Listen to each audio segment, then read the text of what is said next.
forgot to turn on my... Wait, there we go. So, thank you for your patience as my microphone wasn't turned on. So now, I imagine you're wondering, what is this dude doing? With no microphone, looking like a cat? Well, I'll just do the introduction again then. Today is a sacred day in which two holidays fall on the same day. In the West, we celebrate on the 31st of August, Halloween. And in the East, on the beginning on the 13th day in the lunar month of Ashwin, the Diwali festivals begin, and this is the third day of Diwali, the main day of the celebration of the Festival of Lights. So it's a very sacred union today, and I join you. And you didn't hear me, but I did an invocation to the Gayatri Mantra, following 3 Omkars. I'll just do that again.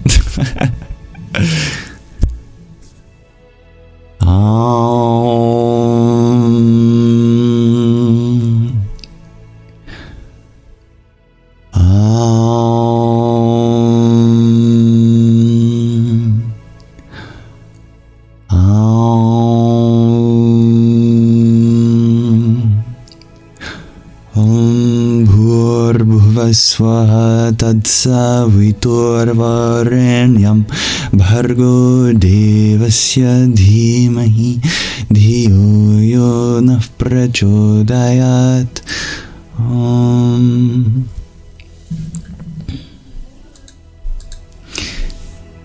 Thank you, dear Benjamin, for the heartmeet that you've blessed our Sangha off with today. Radhe Radhe. Namaste, dear Isabella, dear Heartsy, dear Erin. Namaste, dear Magdalene. Hello, Lala Michelle. Welcome, dear Sally Mander and Usha.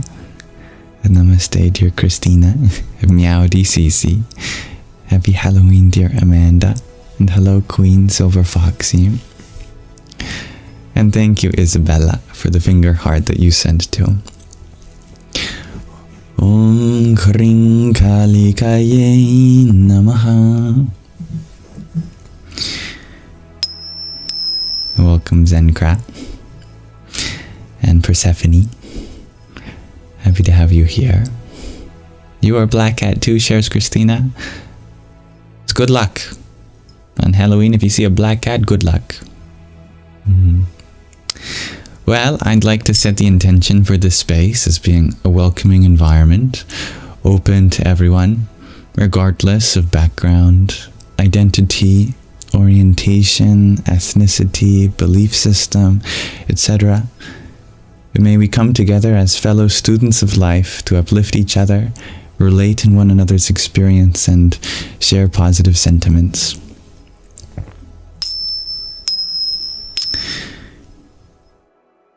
Thank you, dear Starlight, wow, for the witchy kitty that you sent. I am a bit of a witchy kitty. I just need a witch hat. Hari Om Tat Sat. And thank you, dear Isabella, for the finger heart again. So, today is an important day in India for the festival of Diwali. Dear Ushabai had sent me something that their guru had said for Diwali this year. If you remember, Vishwa Guruji was the guru and author of the Chakra book that we read, The Hidden Power in Humans on Chakras and Kundalini. That book was also sent to me by dear Usha Bai, and she had sent me this message from her guru. I'll just pretend to be her guru. Wishing everyone a joyful and prosperous Diwali, filled with peace. Diwali is the oldest festival of love and light. In Sanskrit, Deepavali literally means a series of oil lamps, diyas or deepaks, and it is celebrated on the day of Amavasya, the new moon day in the lunar calendar of the month of Kartika, which is October/November. In Treta Yuga, the previous age, the third age, Lord Rama, the incarnation of Vishnu, victoriously returned to Ayodhya on that day after 14 years of being in exile. The citizens of Ayodhya garnished the city with flower malas, spread flower petals across the streets, and decorated their houses and lit oil lamps to illuminate them. As we often hear from Vishwa Guruji, especially at this time of Diwali, mankind needs divine mercy, protection, and peace, and for this we shall pray and spread the message of brotherhood, tolerance, and reconciliation towards all nations, cultures, and religions. As we light our diyas and candles, we should also light and kindle the love in our heart, compassion, and understanding. Dispel the darkness of ignorance, fear, and hatred, and radiate the light of knowledge, wisdom, and tolerance. Deepawali Karam Ramsa. And I've lit this candle here for us to celebrate today. I'll put it behind me.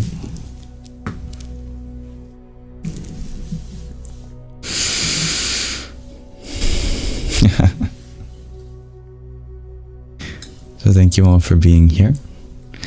I'm grateful to have another Sangha tonight. Today I was later because, of course, I had to go trick-or-treating. Originally I didn't plan on it, but my sister said we're going trick-or-treating, so I said, of course. Welcome everyone. Now, thank you, dear John Simon, for the heartbeat that you sent. Radhe, Radhe. Thank you, Johnny Joestar. I have a wonderful show and tell to begin our Śravaṇa in a moment. But thank you, dear Queen Silver Foxy, for the baby ghost you sent. Ram, Ram.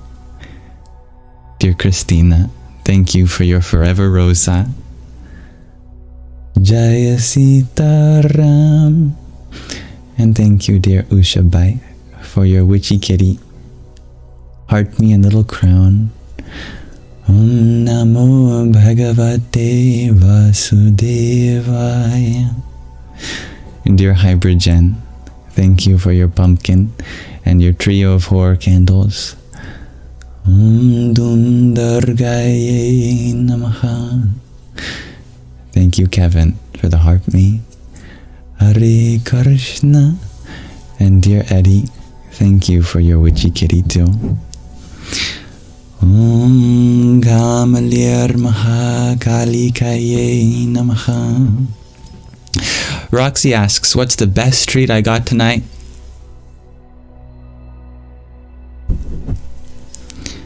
Having you here is such a treat, isn't it? That's the best treat. Alright. So the beginning of our sanghas are dedicated to the first stage in understanding, which is called Śravaṇa in the ancient language of Sanskrit. Śravaṇa means hearing or listening. So I'd like to listen to one of you show and tell something. This is going to be funny. Today for our show and tell, I would like to share with you our dear Sanghi Sky Guardian's ophthalmologist's office. You might wonder, what on earth could be so special about an ophthalmologist's office? Well, you'll just have to see. So, we have a very unique show and tell today. And allow me to bring it up to the screen so that we go through dear Sky Guardian's ophthalmologist's office together.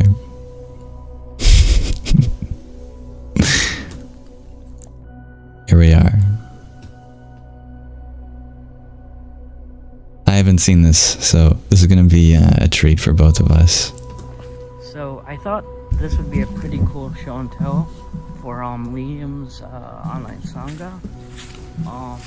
So for his show and tell, decided to go to my ophthalmologist's office because his office is insane. As you can see here. Oh my goodness. We're not even in the office yet. There's just so much to look at, you know? You could spend hours in here. Do you imagine having an appointment with your ophthalmologist and this is what you come and see? This is quite a test of your eyesight, that's for sure. This must have taken just years and years of collecting things. And I don't even know what the main theme is. Looks like there's crystals, clowns, some kind of stones, lots of different kinds of art. Oh, Shri Krishna. Om Namo Bhagavate Vasudevaya. He's right. I do really enjoy that. I think I can faintly hear circus music too, which is quite fitting. Not gonna lie, this is definitely overstimulating.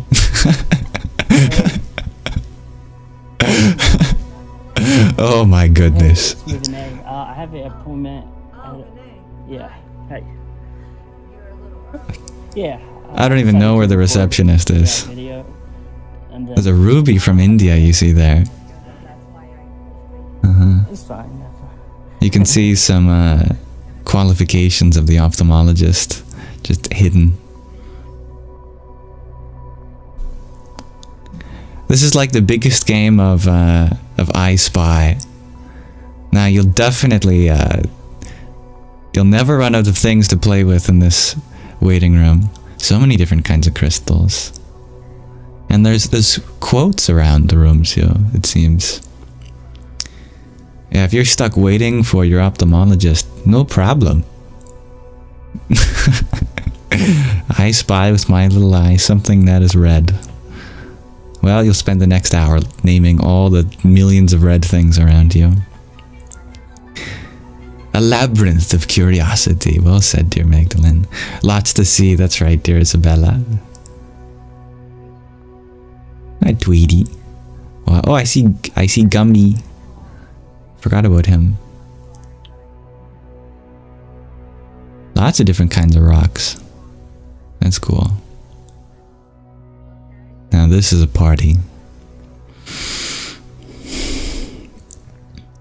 Right?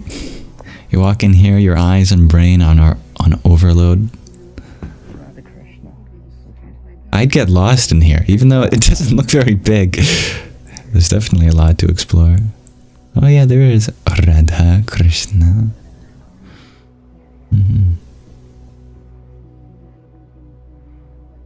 I don't even know what I'm looking at, half the things, you know. I'd have to really just pause, but we'd be here forever doing that. Even the floor is covered. Secretary place. Oh, yeah. Hey, do you want to say happy Diwali for today's Diwali too, and Indian holiday? Okay. Yeah. Hello, happy Diwali. This is for my friend Liam and his online Satsaṅga. Oh, nice. That's great. Thank you. Yeah. Aw, very wholesome. Imagine accidentally tripping on your laces, says Roxy. Oh yeah. Hello. Happy Diwali. Happy Diwali. Aw, I didn't even see her. Yeah, if you tripped in here, you'd take down the whole wall. Dude, What is this? Did he say that was the bathroom? that's interesting. Don't worry, I'm not gonna video record the Yeah, this is the bathroom. Even got a fancy sink. Look at that. Oh.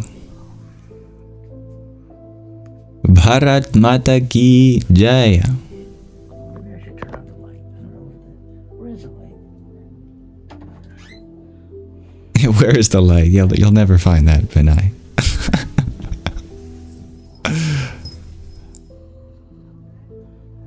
Where is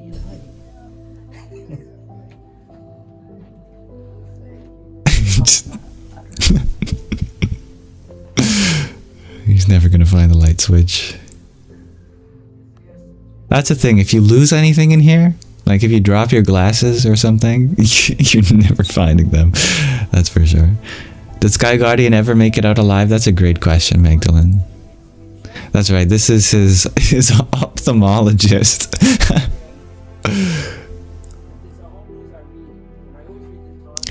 Achieving a dream, what does that say?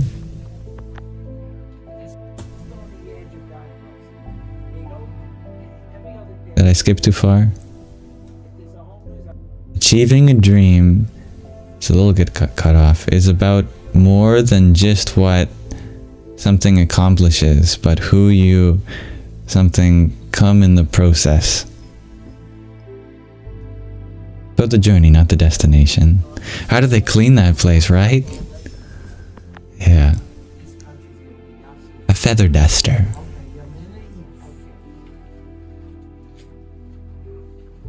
A whole bunch of seashells on the left I can see. Do Tai Chi, it says on the floor. There's another quote.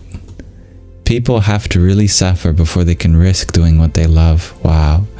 Now, this is a place that I'm not sure I would recommend taking a psychoactive substance. I think, man, you're already starting to see things sober. Can you imagine if you weren't?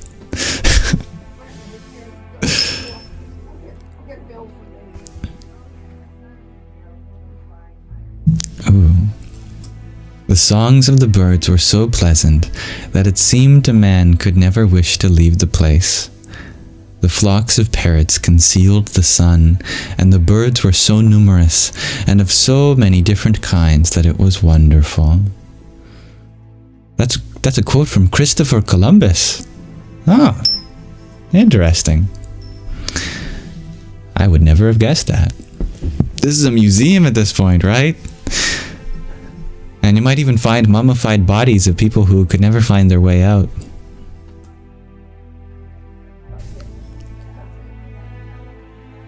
Every day, do something you love.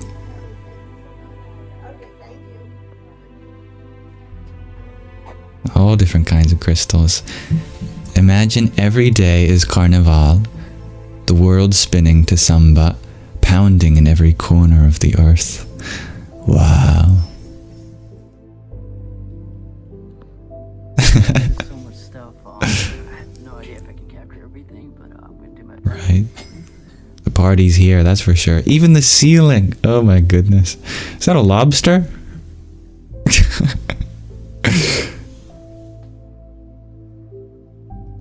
I'm sitting on top of the world, just rolling along.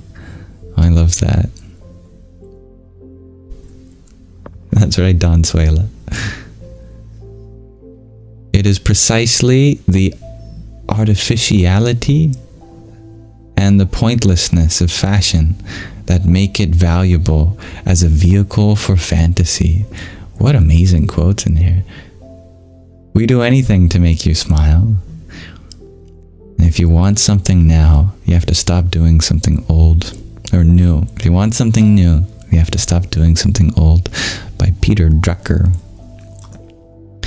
A lot of time went into creating this space, that's for sure. That's from Jasper from Madagascar. Be wonderlustful. What does that say upside down? Exuberant. And my chat is covering it. Exuberant with every new thing you learn.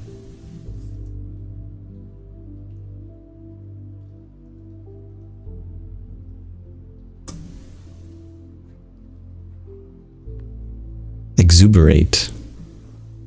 That's a nice word.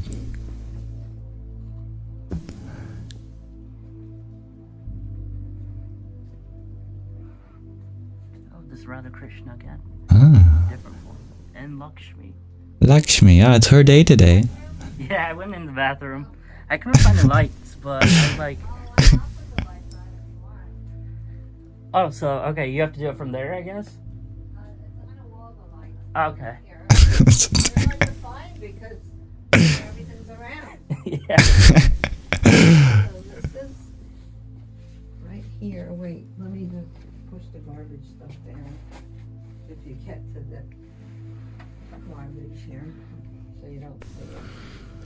I'm cleaning today, so no worries. Oh, okay. She's cleaning today, and tomorrow, Okay. and the next, and the Thanks next. so much.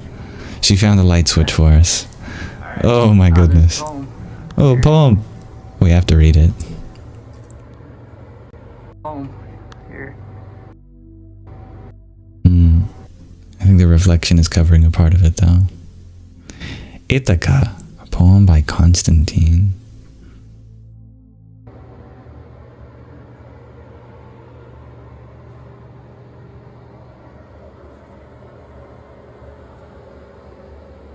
Definitely starting to observe some themes. Clowns, crystals, seashells, dolls. Oh, okay. This is where it was. I was like... You found it. And some Hindu statues. Inspirational quotes.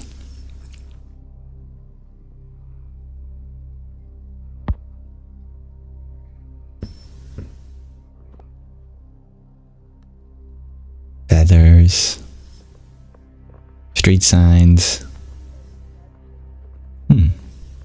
Celebrate life. Life has to be given meaning since it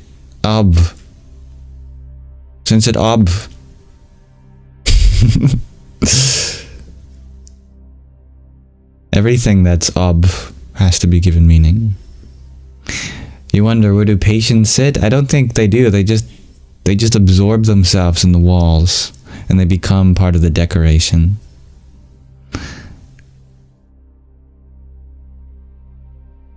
Wow. Life is precious. Cherish every minute. Climb every mountain. Ford every stream.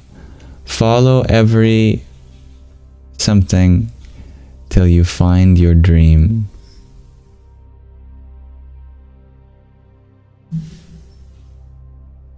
Can you believe we're only 10 minutes in?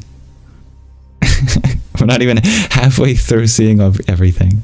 We're not even in the office yet. I think we're still in the waiting room. What a fantastic place to have eyes. I agree, dear Dansuela.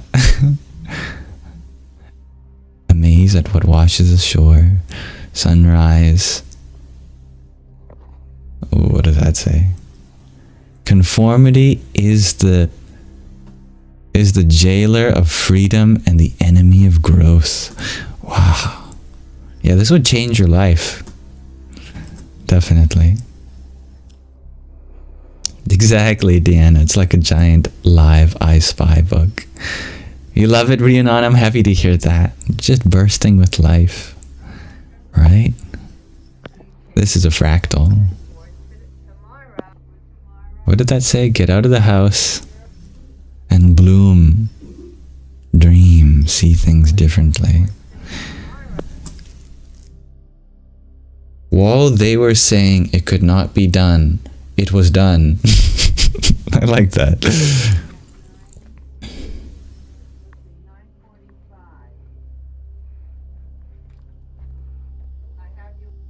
I see it, and it's even more wonderful than we'd ever imagined. Stated when King Tut's tomb was first opened. Wow. I'm even learning.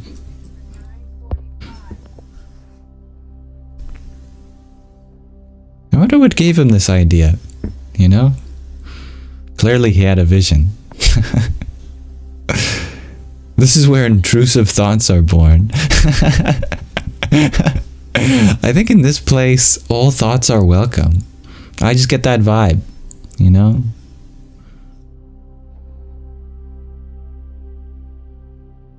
Alcohol, meat, stress, eggs, dairy, sugar, television, cholesterol.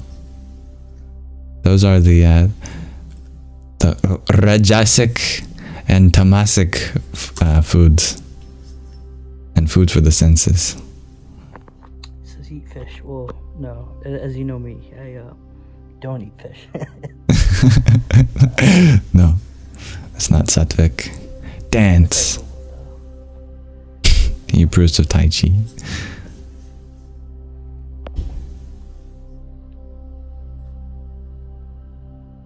What did that say? Move, I turned down the music instead of going back. Cause the world keeps spinning round and round, and my heart's keeping time to the speed of sound. I was lost till I heard the drums, then I found my way, cause you can't stop the beat. I like that.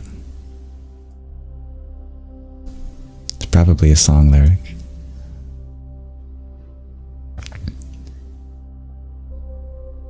Fluoride. Used in the chemical industry since it is too soft for use as a gemstone. What a waste. Oh, well, he's got a lot of fluoride, it seems.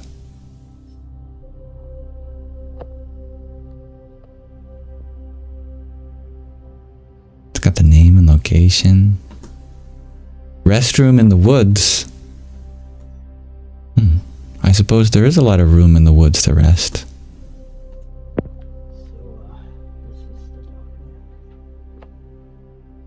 Top doctor. Mark W. Leitman, I don't know how to pronounce that. MD, top ophthalmologist, top doctor. Oh yeah. I think Mark has made that quite evident.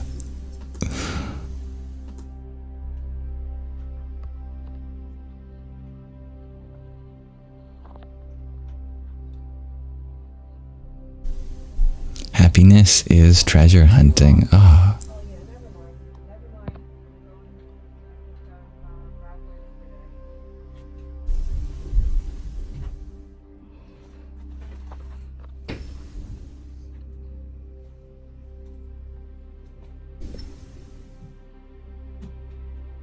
Oh, there's his biography. Dr. Mark W. Leitman is a highly respected ophthalmologist in East Brunswick, New Jersey.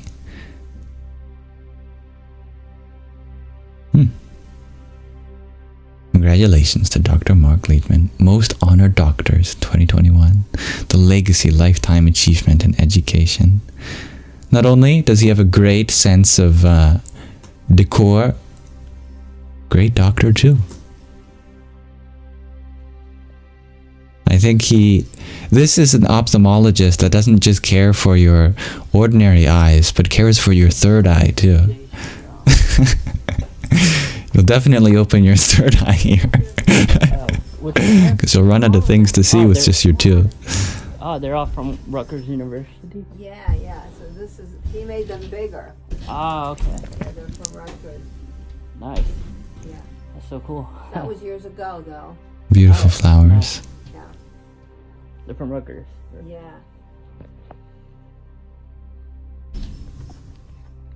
It's all brooches. You made it all by hand? Yeah. It's Wow. Oh, wow. A mirror there. Got it. That's a mirror? Yeah, he made it by How symbolic. All you can see is beautiful flowers. Yeah, and then his Because that's what you are. whatever here, and then you could see here Zany, that's where you could. He's got a picture of himself in the room. I like that. Look it up. Got it. She's a big girl. You could look around, look on the bottom. Definitely. Thanks so much. You're welcome. Yeah, over here, you could come here. Wait, I want to get this out here. And then you could look here. Oh, wow. Okay. Even Inside you could look. inside too, wow. Oh, wow. Okay, Renee, all set. So you got pictures? Yeah, I'm taking we're meeting videos the man of my himself. friends online. He has a spiritual Sangha, so it's gonna go on YouTube. So, yeah, and happy Diwali. If you want to say happy Diwali to his online spiritual audience. Sure. Happy Diwali. Oh, Have a good time. Enjoy it. And I hope you enjoy my office. okay. And Happy Oh, and Diwali. what about the? Remember you used to do the lights, or there's something here with the lights I that. haven't done that in a long time. Yeah, That was like 15 years ago I came, and then it's been a long time I since. know. You know what the truth? I don't do that anymore. Why is that? Because where is it even? I don't do that because I do other things. Let me just I don't do that because I do other so many things. other things to do. He's right. There are so many other things to do. I don't even know It'll what be the on, thing they're talking about is, but you can search Yamsox. His name is Liam, and so it'll be on his thing. Okay. Let me see one thing here. All right. let me see one thing here. I think there's more than one thing here. No, I don't. Dance, hands in the sky. I stopped it. He reminds me of I have Ramdas. so much to tell patients about how to be healthy that Aw. this is extra. And You have any tips for his online audience on how to be healthy? oh, a lot. The new thing, the biggest advance this year in medicine is that we learned that being obese, 42% of Americans are obese, and it causes as much cancer, obesity causes as much cancer as cigarette smoking. Oh wow. And it's 42%. And even the children now sitting so much online, 20% of them are obese and they're getting cancer. And they sit 4 hours online. It's very unhealthy. The next generation, if they don't change what they're doing, they're going to be much sicker than us. And the other thing on lowering blood pressure, which 80% of 70-year-olds have high blood pressure. And there's a way you can lower blood pressure. Everybody should be doing it. It's called isometrics. And there's an article, I'll give it to you too. I'll give you the two articles. One All right. on obesity and cancer, All right. which is an epidemic, and it's really sad that people are killing themselves. And the other article is isometrics. Aw. Isometrics is where you bear down. So I'll show you. Hold it. Well, put it here. Isometrics. He's giving us the articles. When you, almost like when you're constipated and you're bearing down. And even when you're sitting in a chair, if you push down towards with your hand on the handlebar, on the handle of the chair, and push down with your feet, you're bearing down. That's isometrics. You're not even moving. And the veins open up. Oh wow. And the veins, blood pressure always goes down. Got And it. there's 270 studies showing this, and yet almost nobody does He's it. counted. The last woman from India does yoga. So she does it because when you do yoga, you're bearing down. Nice. But even if you squeeze your hands closed at the same time, here's the key to it, and why internists don't even tell people to do it, because they don't do it themselves.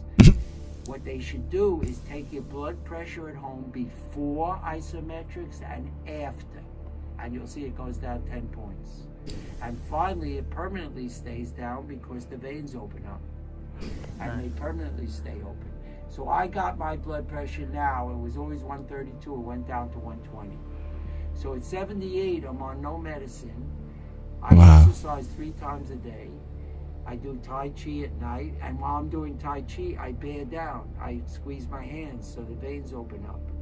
And then the blood pressure always goes down. It's a sure thing. Wow. So we watching 80% of people are on blood pressure pills at 70. So we know how to stop it. And we know how the cancer is due to being obese most of the time, that and smoking. Okay. And now they're even saying artificial sweeteners can cause cancer, and so red meat isn't good because it has no fiber, it's not saturated fat, and it has pesticides because it's high on the food chain. So as little red meat as possible, as much vegetables, get a good night's sleep, that's when you heal. And 7 to 8 hours every night. And exercise, I tell you, I do 3 times a day. And I weigh 130. Okay. Whereas the woman who left a few minutes ago was 237. She's 5 foot tall.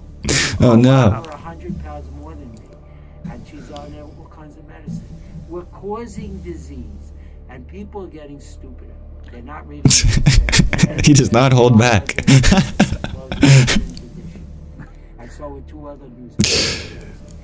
And without knowledge, people are getting stupid. And you can see, and look, I can't understand for the life of me how people could vote for Trump. I don't understand. He's an evil person. Now he's getting political. Against everybody, every white Christian. And he's a dangerous man. He's in with Putin, for sure. Oh, wow. And he was up for when they were going to impeach him.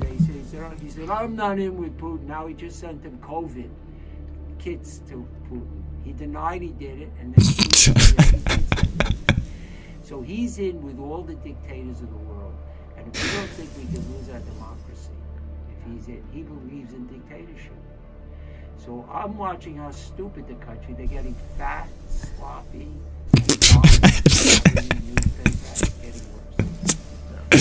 This is golden advice for us. I love that. So many things are happening. You come in, you're like, oh my goodness. So many things to look at. And you come in, he starts telling you some exercises, isometric exercises, Tai Chi. You know, make sure you have a healthy relationship with your body weight. And then starts giving you a political lesson. This guy is definitely zany. Liam's online Satsaṅga. This will be on YouTube. Very good. And what is it? How do I look it up? You can just go on YouTube and type in Yamsox, Y-A-M. Hold it. What do I type? YouTube? And just type in Y-A-M S-O-X. Oh, wow. His name's Liam. Well, if you're watching, hi Mark. Love your office. I think that'll be on. Today, probably. Ah, so good. Yeah. Can you repeat this? Yeah. Yeah. Top Doctor gave me the award 3 times in a row for #1 ophthalmologist in New Jersey. And they just gave me, I'm supposed to get the plaque next week for... It's a prescription to Yamsox. That's funny, Don Suela. He's probably too busy doing Tai Chi or other things.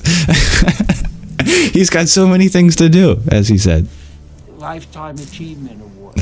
Oh, wow. For ophthalmology. Because I do a lot of research. And and my book, the 11th edition of my textbook, that's #1 in the world, is coming out in another month. Okay. The 11th edition. It's in 9 languages. Nice. Probably will be printed in India. Oh, okay. Okay. Happy Diwali, by the way. Yeah, happy Diwali, yeah. Service for other people, like, Right. you know, doing things for other people, that would, Right. So, on being happy, always popping up is knowing what makes you happy, and what should and almost always does make you happy is when you do for others. So I told you I haven't earned a penny here in 3 years. Wow. So I keep my brain active. I read a journal a day, and I'm always looking for new pictures for my book. And the 11th edition is coming out in another month. And I made a deal. I have 600 of the best photographs. I'm a collector, so I collected the best photographs. He's a collector. Over You'll never guess. years.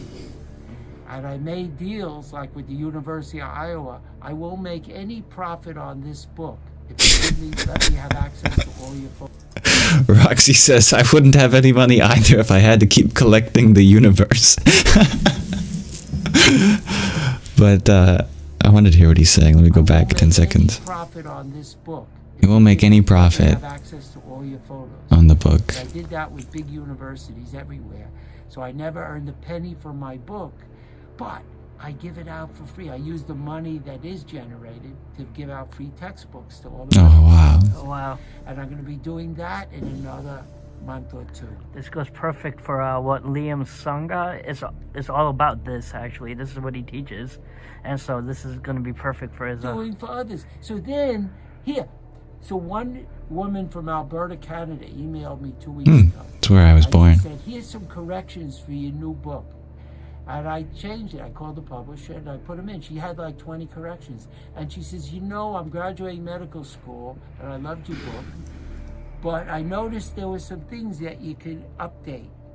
Oh, wow. Okay. So I updated it. But she says, what I think I may do is I may become a writer for journals and evaluation of journals. So I saw in my journal this week a fellowship in doing reading manuscripts for journals. Wow. She emailed me back this morning and she said, "Oh, wow, that's exciting. That's what I want to spend my life doing." So I saw that in a journal, that this company that's doing fellowships in manuscripts for medicine. Gotcha. And so I immediately sent it to her. I remember her saying that's why she corrected my book. She loves doing that. And she sent me an email this morning saying, so what I do is I set the stage for doing good all the time, right? Wow. So, and now I'm looking forward. I gave the book out to 150,000 students that in the past, and I'm going to give it out another 150,000 at this time with the new edition. So then I look forward to all the letters from the university. It's always setting the stage for something good to happen. And usually it's when you're doing something for somebody. You don't force yourself on someone. They gotta want what you're doing. Yeah. Okay. So it's. And that's it. What an amazing exploration of not only an office, but quite a character and wisdom. Genuine, so much intelligence, clearly very smart man, and a lot of wisdom about happiness and doing things for others. I believe if I just escape this, Vinay had also sent in some selfies. I think this is awesome. I mean, that could make an excellent profile picture. That is Sky Guardian.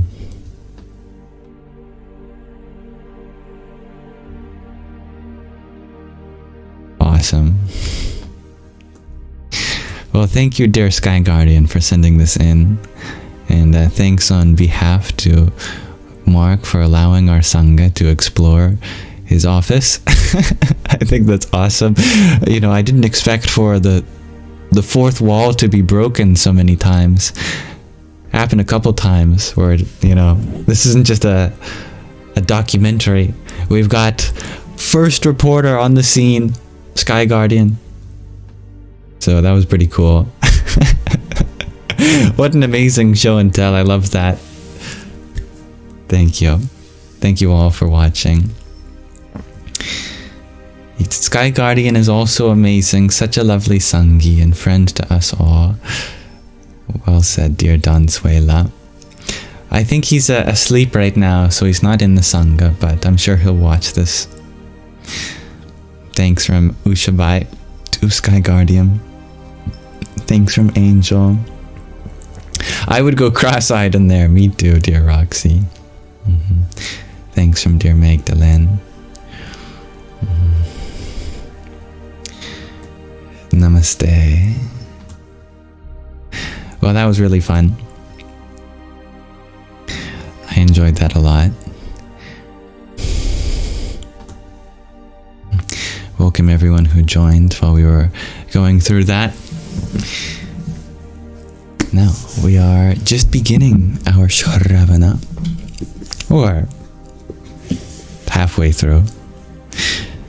Now I would love to read... It's got a paper cut. Now I would love to read another chapter from Hollywood to the Himalayas. So we'll take a moment to explore the next little bit. Good night, dear Isabella.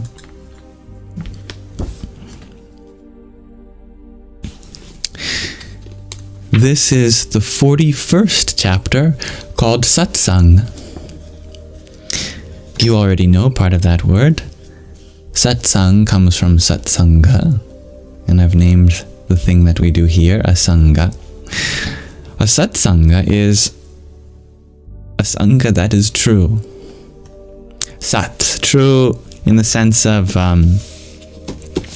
well, I have to tell you what Sangha means. Sangha means literally an association. Although the English word might have some, very formal connotation of that word, this is just the most literal way of using the term association. There is just a group of people that associate with each other. There is some relationship. And a satsanga means an association of truth, where we associate with the truth within each other. And of course, that is the goal for this sangha too. But I felt like, because this term is typically used to describe the communities of great, wonderful spiritual organizations, that I didn't want to assume that the place I host here is comparable whatsoever, but it's my goal for it to be a satsang rather than a kusang. A kusang would be a bad association. Anyway, we're diving into a chapter with that title. May this reading put your mind to sleep and awaken your heart. Autumn of 2004. I was 2 or 3 years old. As a large bougainvillea, or bougainvillea, still don't know how to pronounce this word, that refers to some kind of beautiful flowery bush, I'm sure, in Swamiji's garden grew taller. It began to bend from the weight of its own branches, and the dark and frequently muddy area beneath and behind it encroached on the garden's grassy meeting space. Surveying the tree in the large damp area, Swamiji declared, "We will lift the bougainvillea up and build a hut beneath it. I will have meetings in the hut." "Lift up?" I asked. "How do you lift up a tree?" Clearly he had a vision, and once a vision takes root in his mind, it cannot be uprooted. Over the years, I have seen that everything in his mind's eye eventually finds its way into three-dimensional reality. So, a few weeks later, after consulting with experts to ensure that no harm would befall his beloved tree, a card jack was wedged between the soft ground and the underside of the trunk as it bent heavily from the weight of its branches. Slowly, with instructions on the minute adjustments necessary, Swamiji seemed to be feeling the tree as it was lifted. A bit to the right, a bit to the left, the tree was hoisted up successfully. And I will continue reading in just a few seconds as I turn off the alarm on my phone. So thank you for your patience.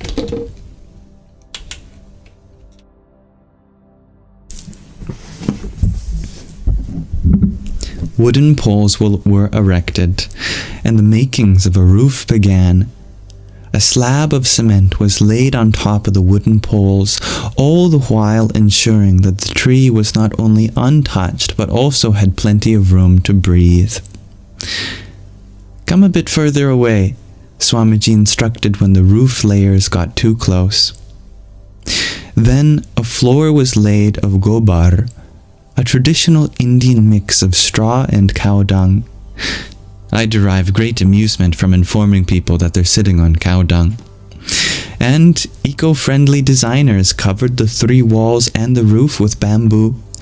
Thus, a bamboo and cow dung hut was built with the large bougainvillea, and the 2 smaller trees growing through it, exiting through holes in the roof, or exiting through holes in the roof. But I'm sure they're excited to have a new home. Their branches now grow comfortably toward the sky, and when they get heavy, they rest on the roof of the hut. Each evening, following the sacred Arti, crowds gathered in Swamiji's hut for darshan to receive his blessings and, frequently, to ask questions. Satsaṅga literally means in association with truth, or in the presence of truth. This is the unchanging, eternal truth of who we are, the nature of the universe, and our relationship to it. Why are we here? How do we overcome our egos, our fears and desires? What happens after death? How to live a spiritual life in the world with a job and family? These sorts of topics arise in Satsaṅga. On one particular evening, there was a large gathering of devotees in his garden post-Arti, including the regular mix of individuals and families from around the world, and a group from the United States that had come for a retreat. I sat next to Swamiji, as was the norm, so I could be available if he needed a quick translation of a question in vernacular English into Hindi, or if anyone requested his presence at an event and he needed to know if he'd be free that day. I carried his calendar engraved upon my brain, and because it had grown to be so, I would be there, next to him, and even if he didn't need anything, I'd stop asking why. I didn't want to jinx it, and my prayer simply continued to be, "Oh God, please make me worthy." On this night, one of the Americans asked a question about anger and forgiveness. She hadn't used any unusual words or waxed endlessly or shared her life story to justify her question. She simply asked, "Can you speak on forgiveness and how to be free of anger?" "Sadhviji," Pujya Swamiji said, followed by a long silence. Was he taking a breath before asking me a question?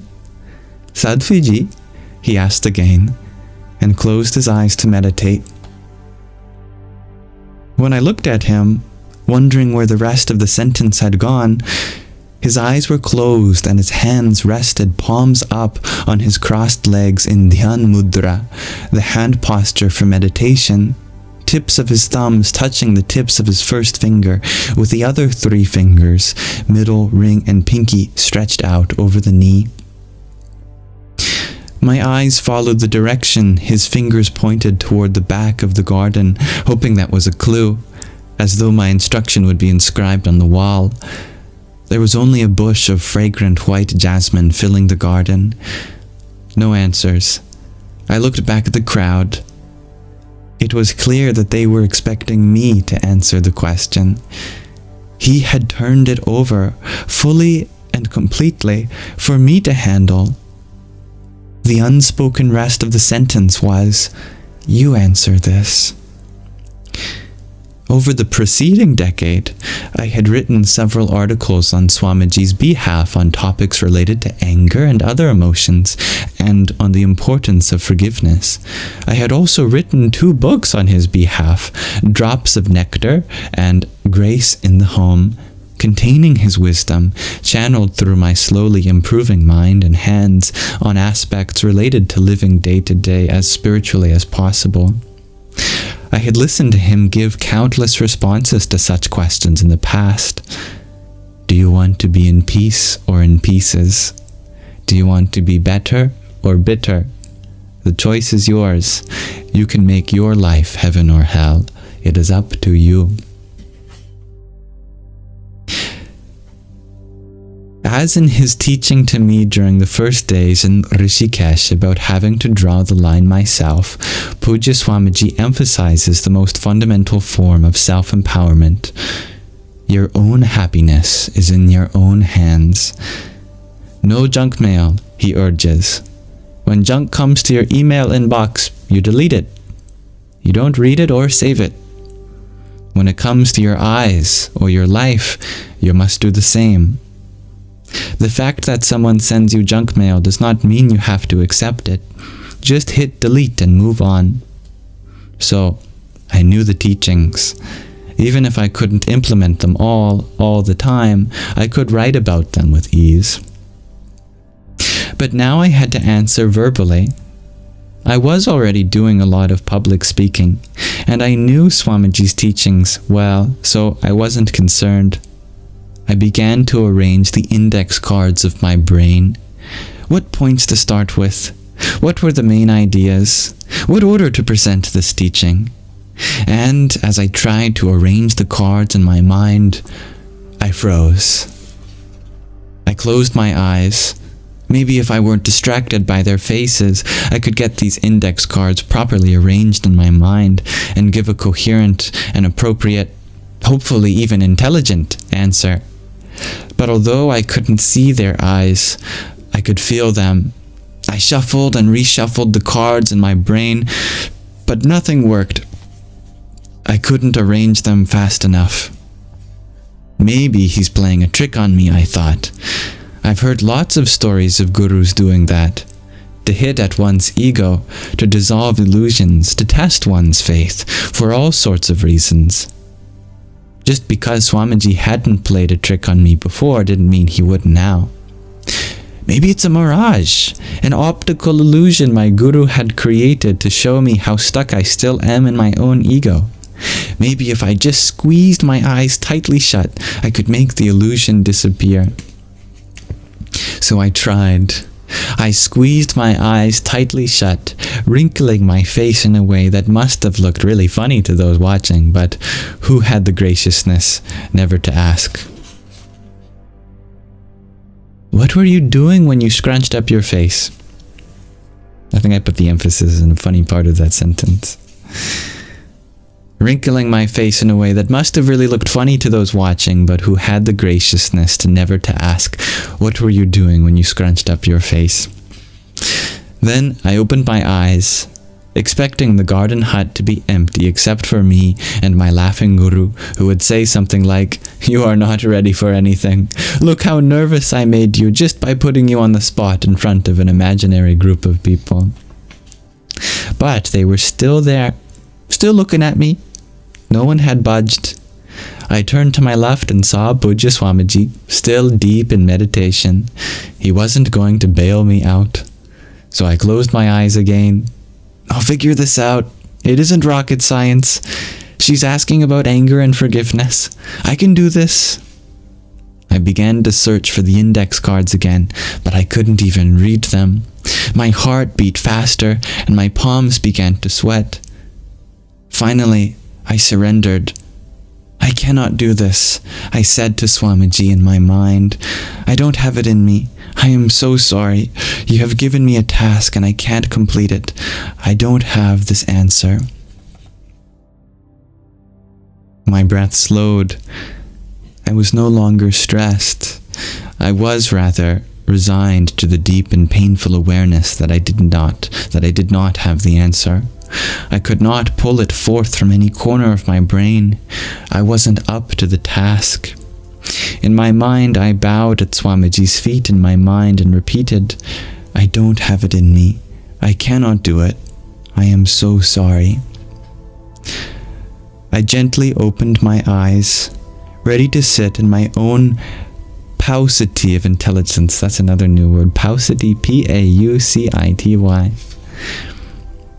It would be humbling, but I was resigned to acknowledge my own lack. I opened my eyes and took a deep breath. And as the breath escaped my lips, my voice poured out along with it. First of all, I heard myself saying, without knowing where the words were coming from, it's crucial to remember that forgiveness doesn't mean we condone someone's actions. Forgiveness doesn't mean what they did is okay or right. Forgiveness simply means that I need to move on. We forgive because, regardless of what someone may have done to us in the past, we deserve to be free today. anger is the chain that keeps us bound to that person and their action, our forgiveness does not absolve them of their crimes. We are not the karma police who get to decide what punishment someone should receive for what action they've taken, until and unless God says to you, "Would you mind keeping track for me of who deserves what? I don't want to forget to punish this guy." Unless God tells you that, you can be pretty sure the law of karma will function properly without you standing over it. A seed that is planted does not need us to stand there and remind us what type of tree to become. It knows. That intelligence is present in the seed. The tree and the fruit it will bear are present in the very seed.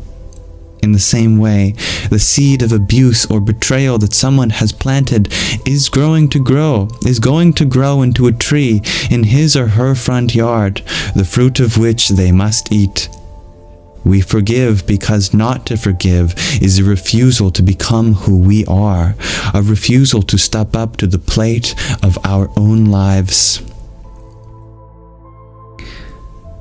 I don't remember the rest of what I said, but after the satsang, many of them came up to me and said, "We are so touched by your wisdom." Many of the Indians present touched my feet. My wisdom? I asked myself. No, something else had happened. As I stood and folded my hands in namaste to those who came to thank me, I felt as though I had just come out of a deep meditation. It took a while for my eyes to fully focus, and that line of proprioception, where I end in the world, was still blurry. But I hadn't been meditating. I had been speaking. My eyes had been wide open, my lips had been moving, and the words had been coming out. What had happened, I understood later, and the realization has simply crystallized over the years, is that in that very moment of bending low at Swamiji's feet in my mind, in that moment of knowing that I did not have the answer, that it wasn't in me, I created so much space in my experience of self that something divine flowed in. The universe abhors a vacuum, we're told in physics class. It applies spiritually as well. When we can get our own egos, our own sense of what we know, who we are, what we can do, out of the way, something beautiful can come in to occupy the space. Long before the energy that flowed in poured out of my mouth, touching others, it touched me. It is the presence of the divine connecting me fully to the knowing of the universe. It was true that day in 2004, and it's still true today. When I can allow the walls of my separate self to be malleable, permeable, and unfrightened enough to be stretched and bent, the presence of the divine world flows in. That is still the way I do all of my speaking. Even today, I don't plan in advance. I don't try to figure out what I know on the subject. I focus. Eyes closed, breathe deeply, and I just try to get out of the way as much as I can.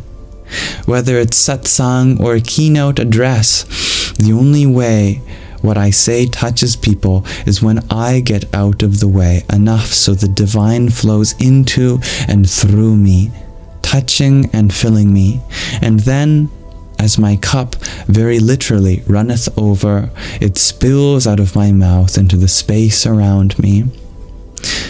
Public speaking has become my favorite thing to do. It's an opportunity for me to be bathed by a flow of grace and divine presence that feels distinctly different from how I live the rest of my life. It's as though the I with which I typically identify, a spiritually informed but still solid I, gets put to sleep, and while it's out of commission, my body becomes an empty playground for grace to come and dance. That it benefits others is a wondrous byproduct. The joy of its presence touches and nourishes me to no end. Thank you for listening to the 41st chapter of Hollywood to the Himalayas. Next time we'll read about the Encyclopedia of Hinduism. I hope you enjoyed that reading. So too, whenever those around us may benefit from speaking from the heart, we shall step aside for that outpour of divine grace to flow so easily. Just having trust in yourself, your true higher self that is connected to the universe. It'll know what to say so that you don't have to. Namaste.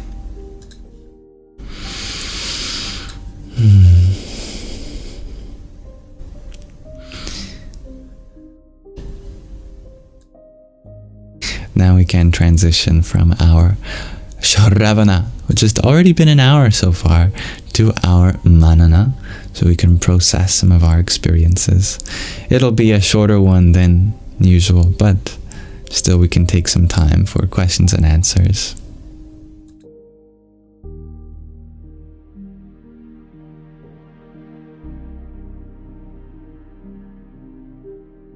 I wanted to thank those who joined while we were reading, and have a moment to extend my gratitude to those who sent a gift. Let's see. Lyric Warrior had sent hand hearts. Thank you for those. Radhe Radhe Zadi Nachoren. Thank you for your pumpkin. Hari Om Tat Sat. Dear Starlight Wow, thank you for that witchy kitty. Hare Krishna. Roxy, thank you for your heart me and pair of finger hearts. Om Dum Durgaye Namaha. And dear Diana, thank you for your pumpkin and baby ghost. Jaya Sitaram. Thank you, Isabella, for your finger heart and trio of roses. Om Kring Kalikaye Namaha. And dear Priscilla, thank you for your rose and pumpkin. Om Namah Shivaya. Thank you, Diana, for another rosa. Om Namo Bhagavate Rudharaya. Happy Halloween, everyone. Happy Diwali. I have a Halloween themed question for you today. I wonder, did you dress up as anything for Halloween?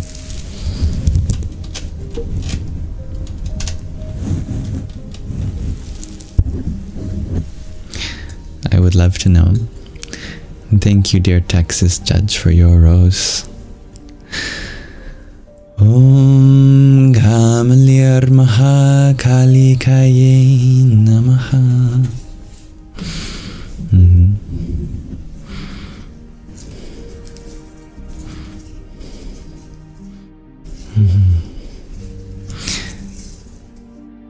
You put on your best face. I'm happy to hear that, dear Roxy. You just painted your face as a leopard, shares all divine maze. Hey, that works. Oh, you're very welcome, dear Deanna. Dear Ariana, you share you dress up as a mermaid, and your cat was a wizard. Oh, I love that. I would love to see that. I will demand the cat tax. You didn't, but you'd like to next year? That's quite alright, dear Donsuela.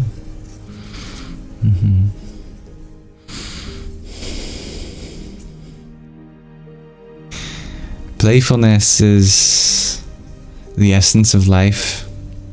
If we're not playful, are we really living? Or are we taking ourselves too seriously? You know? If I imagine myself, the end of life, maybe in my deathbed, Am I gonna think, oh, I wish I was more serious? Could you imagine? Oh, I should have been more serious. It would never be like that. We'd think, oh, I took things way too seriously, and now here I am, dealing with the most serious thing, death. I should have been more playful. I should have taken myself less seriously.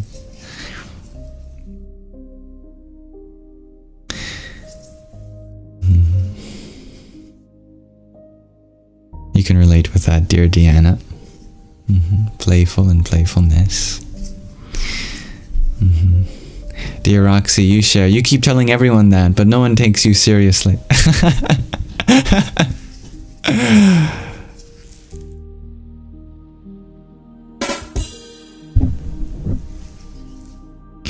Thank you, dear Indigo, for your pair of baby penguins.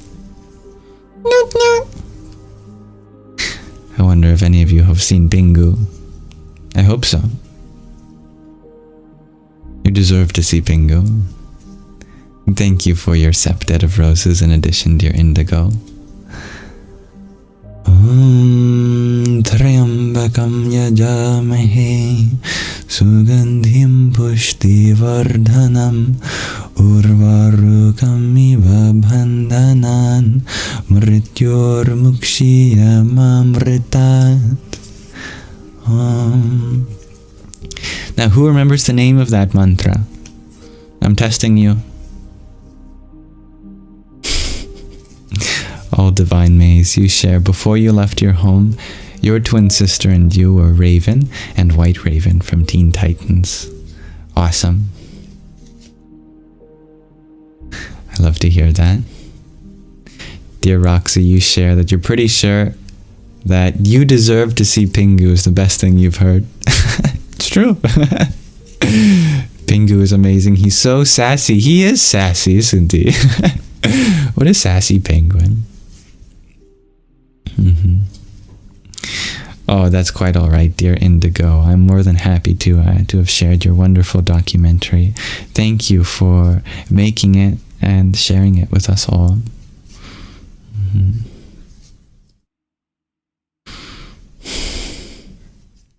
Or should I say, dear Magical Potato. Thank you for a pumpkin, a heart me, and an ice cream cone too. Rama Rama. The mantra I shared was the cucumber mantra.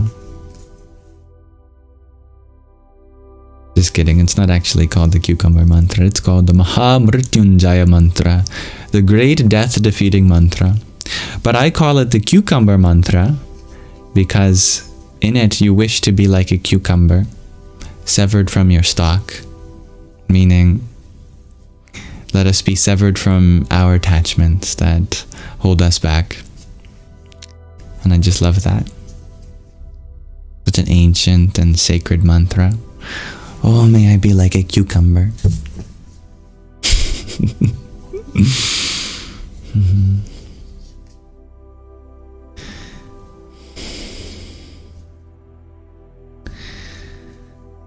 Sometimes on holidays, we can be depressed, especially when holidays remind us of times that have gone past, times when we were young and happy, or maybe times that you were stressed, because there is a lot of stress surrounding the holidays sometimes. Thank you, dear All Divine Maze. May you have a blessed night too. We feel like that we have to perform, that we have to have fun, and that we're not allowed to just stay in because you're not feeling it this year. And a lot of families may have stress surrounding the holidays too, feeling like you have to do this because it means that you're a functioning family or whatever. So I'd like to take a moment to consider all of those whom might not have been so happy today. And that's okay too. You're always allowed to do exactly what you feel comfortable with. And sometimes going out isn't for you.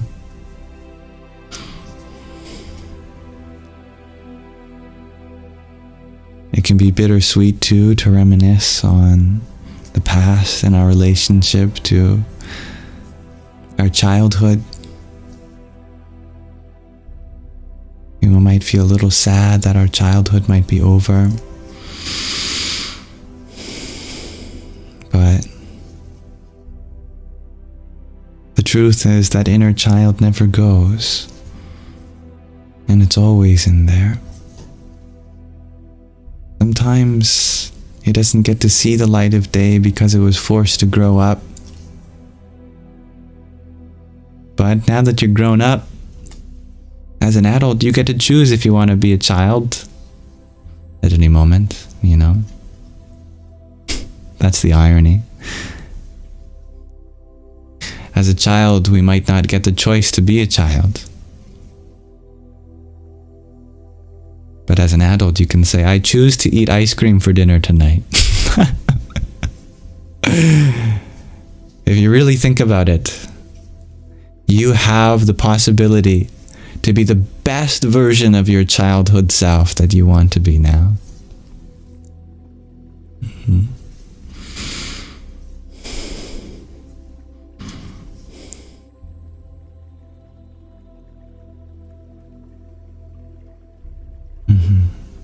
You can relate with that too, Deanna. You miss trick-or-treating, shares Indigo. Well, there's no age limit. I went today with my sister, and I'm 23. And you know how many people asked how old I was? 0. Not a single person commented on my age. In fact, what happened multiple times is they went out to give candy, and then they looked at me and they went, oh, you're a big kid, you deserve big candy. And then they reached back and gave a really big chocolate bar instead.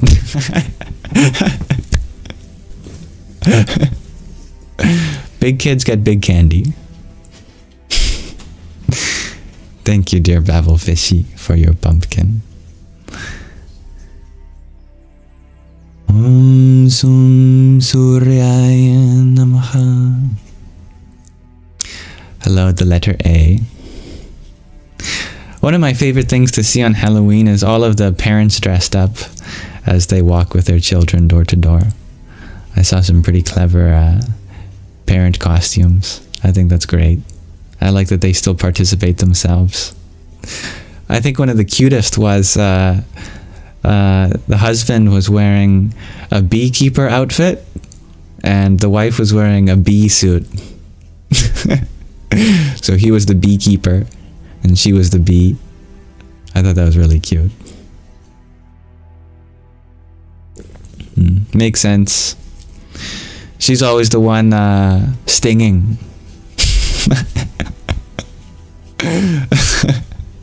But one that is the creator of so much sweetness, sweet as honey.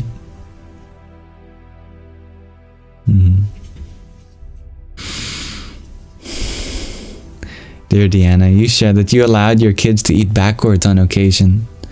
Backwards? Oh my goodness. Well, I hope they didn't do the digestion backwards too. I'd hate to eat through the bottom and go to the bathroom through the top.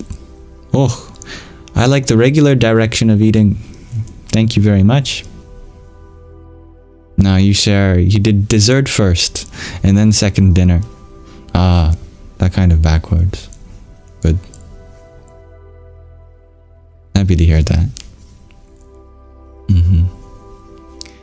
Deanna, you share that all the big kids came out last night. You ended up emptying the whole bucket into 3 teen bags. Oh, what lucky teens.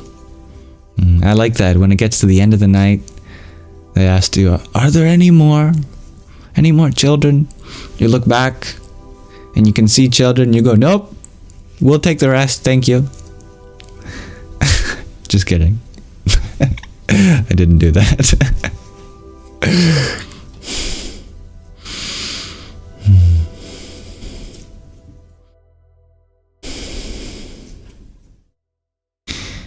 Welcome, dear King. Sorry about your moment of technical difficulties.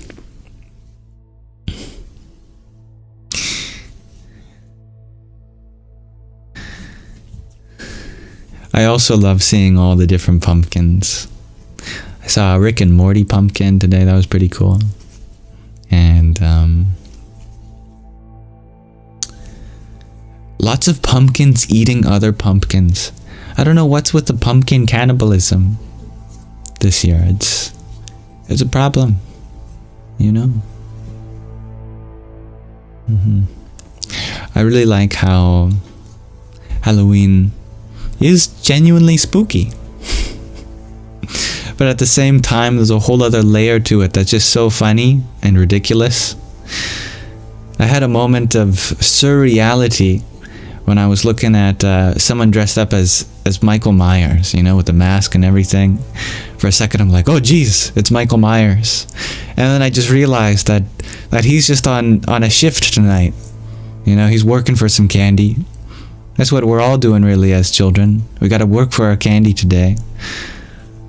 And the price we gotta pay is, we gotta do the exercise, we gotta go from house to house. Just so, when my eyes went from Michael Myers' mask to his candy bag, it was just a funny moment. Oh yeah, oh Michael Myers just out to get some candy. All these scary demons and monsters, they're just hungry, they got a sweet tooth. Looking for some chocolate and lollipops, etc. I like that. Yes, my sister did my makeup. And she gave me these ears. You know, the funny thing about this toque is that it actually already has cat ears.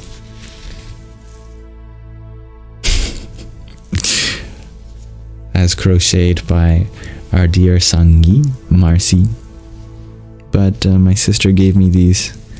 I thought they just amplified the catness.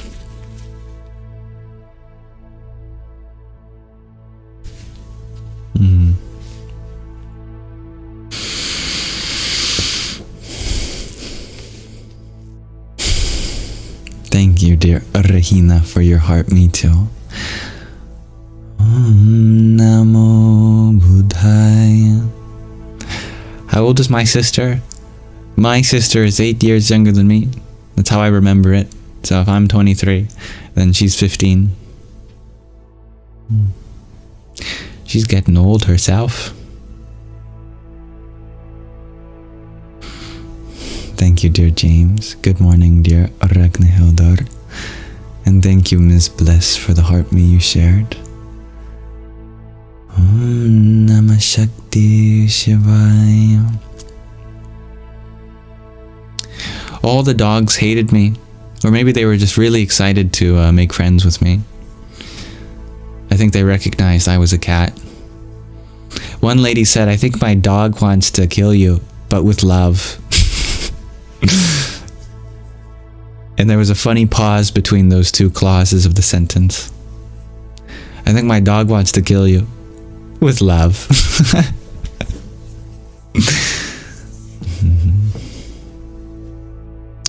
Any luck with trick-or-treating? Asked James. No tricks this year. No one ever chooses trick, you know? I keep waiting. I say trick-or-treat is always a treat. I'm almost disappointed.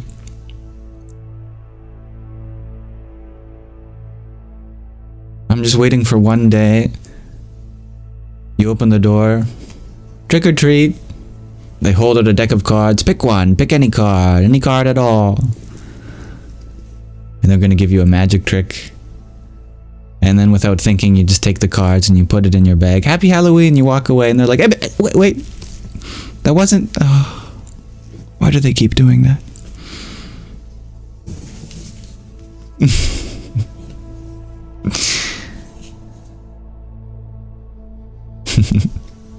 And And when I got home, I think my cats were like, "Oh my God, you look like us. You're one of us." Sandy and Shadow looking at me like, "Wow, you're a cat too? Really? You never showed me your ears." Ms. Bliss, you dressed up as a cosmic witch to hand out candy. I love that. That's awesome. There were a lot of witches out tonight. I think some of them were real witches. It's almost a tongue twister. They were real witches. I wanted to say, are you a real witch? But I didn't ask.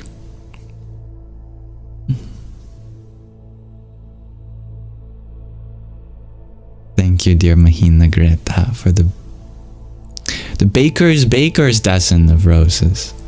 14 of them, thank you. Om Namah Shivaya. Meow. You are a peacock, shares Diana. I like that. Peacock is a very auspicious symbol in Hinduism, representing Krishna.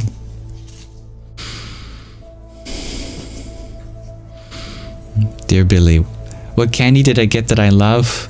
You know, I didn't really pay attention much to the candy. I was just more interested in trick-or-treating just for the fun of it. But I like Reese's Pieces. I'm a big fan of peanut butter chocolate. Whenever they hand out chips, I like that too. I like my savory treats.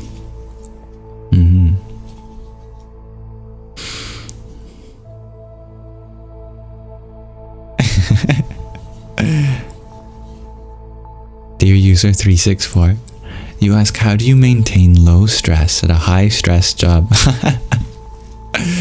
Good question.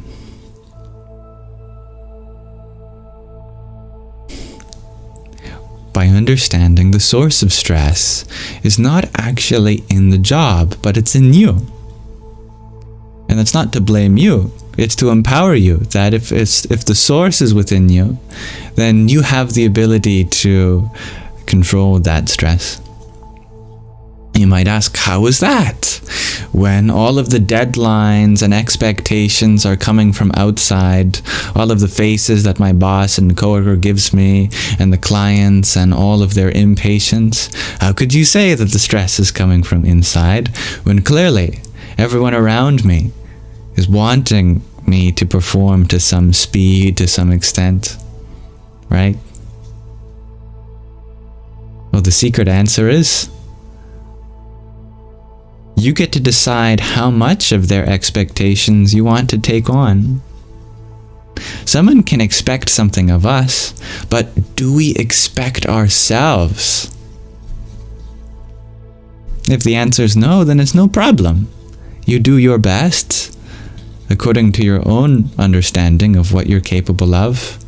And if people expect something that you're not capable of, then what are you supposed to do? Get stressed about something that's impossible? All you can do is do your best. Even if your best doesn't hit the deadlines that others give for you, it's not like you can change that. So why worry about something that you cannot change? All you can do is consider your own ability to perform. And as long as you are doing just that, then that's the only threshold, the only deadline, the only quota that you have to meet.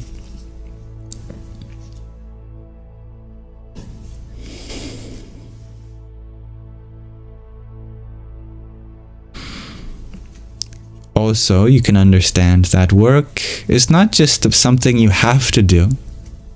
If you think of it like that, then you'll dread every minute of it. If you can, somehow at all, to begin to enjoy it, at least one part of it, at least one thing that you actually and genuinely look forward to, then it is not so draining.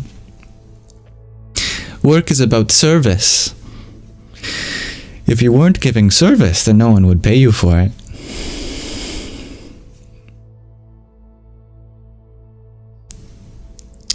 So think about the good that you are doing. Know that the true gift is not in the paycheck at the end of the month, but it's in the ability to make other people's lives just a little better. And other people's stress, leave that for them to deal with, and make yourself stress-free from the inside out. Uncertainty is just another word that means possibility. And if we bring our mind to what's possible, then anything can happen. And thank you, dear Joel. Happy Halloween, dear Derek. You share, it's also your daughter's birthday. She is 1 today. And the 4 of us dressed up as the Bluey fam. I love that. That's so sweet. Well, happy birthday to your lovely 1-year-old. The first successful trip around our sun. No small feat. Well, she does. She certainly has small feet, but the feat that is the journey around our local star we call the sun. That is a big journey.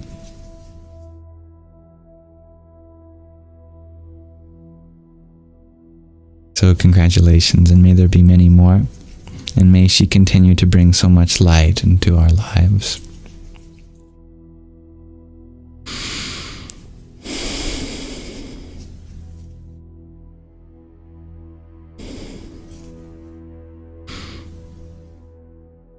Aww. Mahina, you share that Lily said thank you after receiving candy. I give you love in return. Lily is such a treasure. She is a sweet treat herself, isn't she? How lovely. Alyssa, you saw me? Really? Me and my sister? Well, you didn't say hi, if that's the case.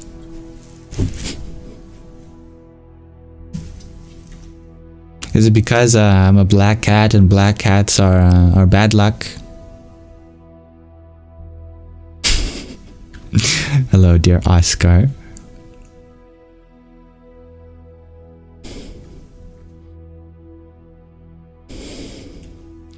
Mahina, you share that you went to a Stranger Things house, best in the nation, and you were a witch, and Lily was Harry Potter. I love that. That's so cool.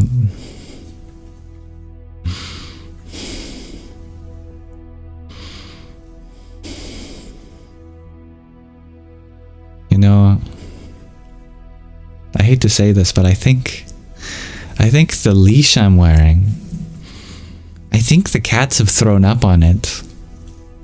It doesn't smell very good. It's a genuine leash for my cats, and they like to throw up a lot, you know, as cats do. They eat anything, and then when their tummy rejects it, bleh. Sometimes I wonder if they do it on purpose, as if they have an intimate connection with their microbiome. They're like, nope, gotta clear this out.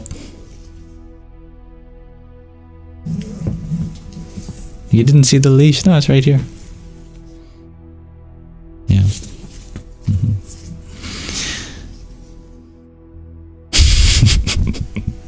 Your son walked in with puke on his shirt a little bit ago, shares Hybrid Gen.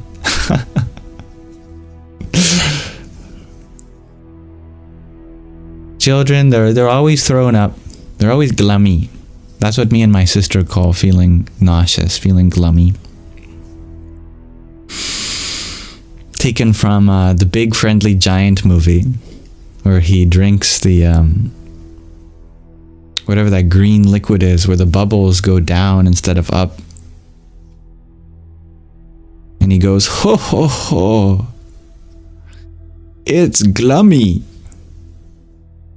And then he farts so powerfully that his whole body lifts into the air several feet. And originally I saw it as a meme on Instagram. It says lactose intolerant people when they eat dairy. And it was just that, ho ho ho, it's glummy. And then I show that to my sister who's lactose intolerant. And now every time she eats dairy, she says, I feel glummy. And she often throws up. And yeah, children, pets, they're often glummy too, aren't they?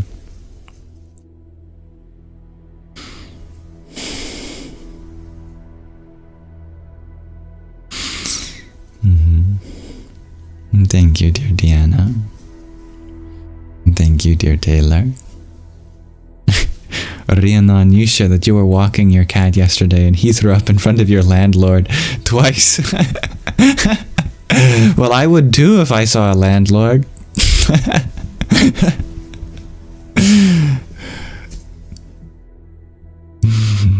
With the price you charge for me to live here, bleh. That's what you get. Your cat knows what's up.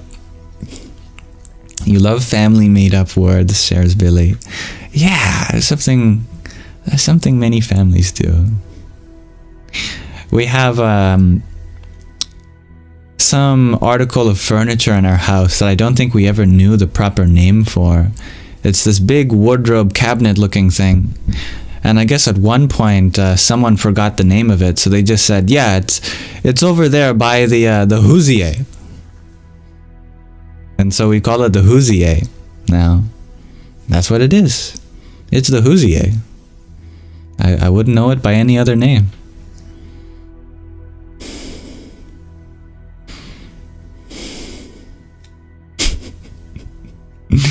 Thank you, dear Oscar, for your heart meat and your pair of pumpkins.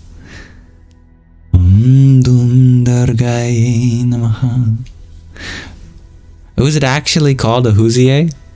Your mom has one too? Really? We didn't make that up? We just thought we did? It's a brand name? Or the manufacturer name? That's even funnier.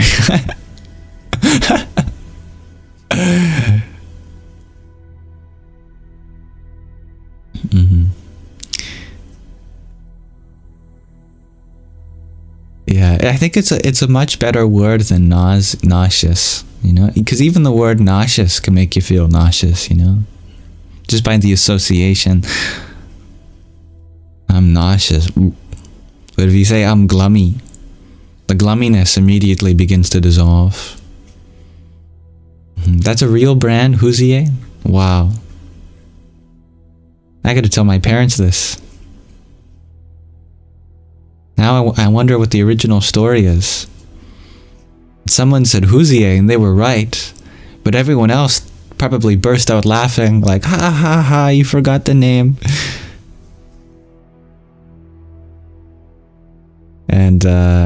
And years since, we were never corrected.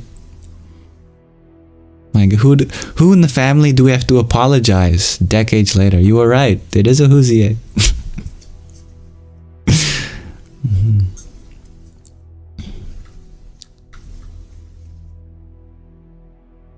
Cats or dogs, asks user 364.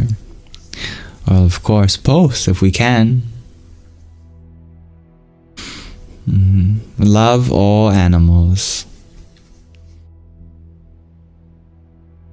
Like saying target as target. Yes, exactly, agnostic asparagus.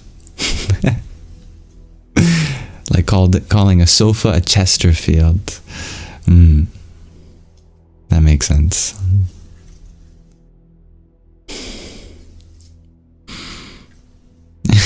Thank you, Aguita. You've never heard of a Hoosier? Well, apparently I have.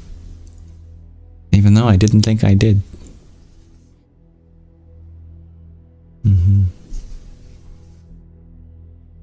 You pronounced it a Hooger. You don't think you've been saying it right? Well, who knows at this point? My whole reality is crumbling. The influx of this new thought. Agnostic asparagus, you have spiderweb temporary tattoos all over your face. Awesome. And you got your cat team behind you, shares Oscar. Well, talking about cats versus dogs, if they're behind you, Definitely cats. Lest we upset them. You know, sometimes I think they can speak English. You say something negative and they just look at you like, did you just understand that? Hello, dear Jen. Dear Billy, you share your grandfather, born in 1911, called a refrigerator a Frigidaire. Well, I suppose that is what's inside, isn't it? Frigid air. Never thought of it like that.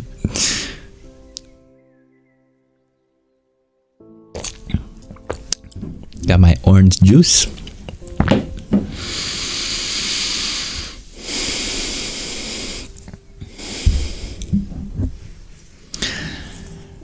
I like cats because they teach us lessons in boundaries.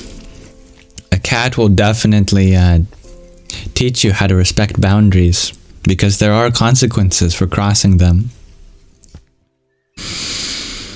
You know, a cat has a time and a place that it likes to be pet. A dog, however, does not. Unless you get one that kind of looks like a cat. But the big dogs, 90% of the time, they're happy to be pet wherever. They don't even care if you do it right. You know? Because they know it's for you. They just love that you've been given the opportunity to pet. They don't care. Dogs are a lesson in loyalty, in a lesson of commitment and selfless, unconditional love. But they're a lesson of responsibility too.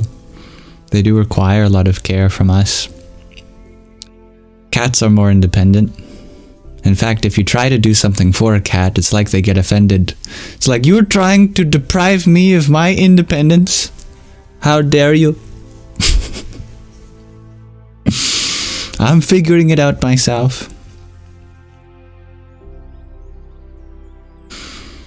Dear Jennifer, you share that you're a Leo, and you see your cat-like personality more as you grow.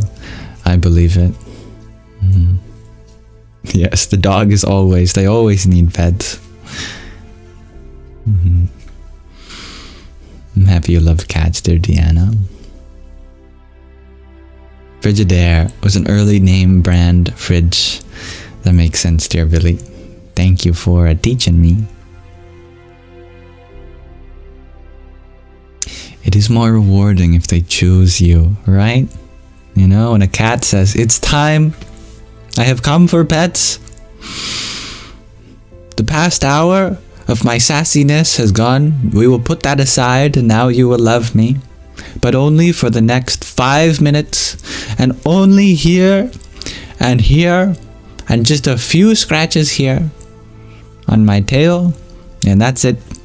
I will let you know when I've had enough, and I will get very mad at you if you pet me for even 1 second after that. I will hiss and scratch you and I'll run away. Got it? That's the agreement? I think some people are like that too. Just over longer periods of time. Alright, for these few weeks, I'm going to allow you to love me, but the moment my love threshold is filled, we'll shake hands and we'll depart. Got it?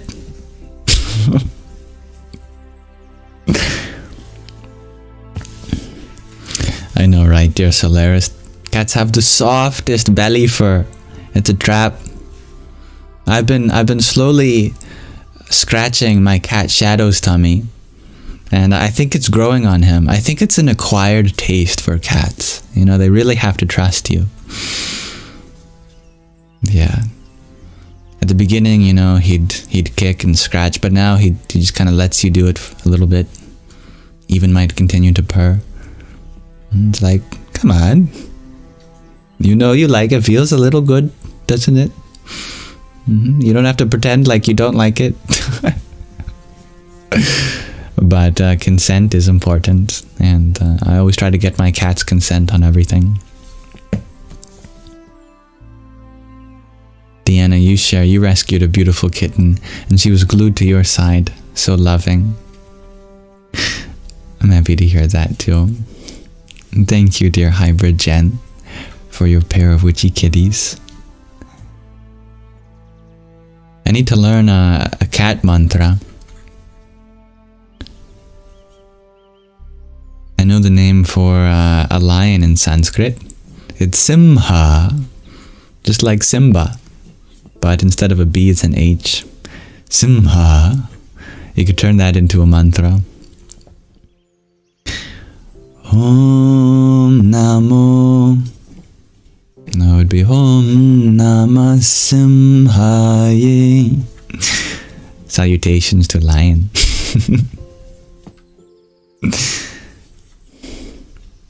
Right? Just let me love you. That is exactly what goes through my mind whenever a cat is setting boundaries. But you know, they have only so much of an ability to receive love at any time, just like us humans. Some people do, we just want to smother with love, and they go, no, no, no, keep your distance.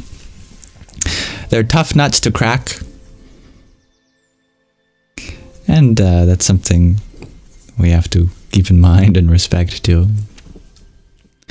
Thank you, dear Chelsea, for your tiny yippee.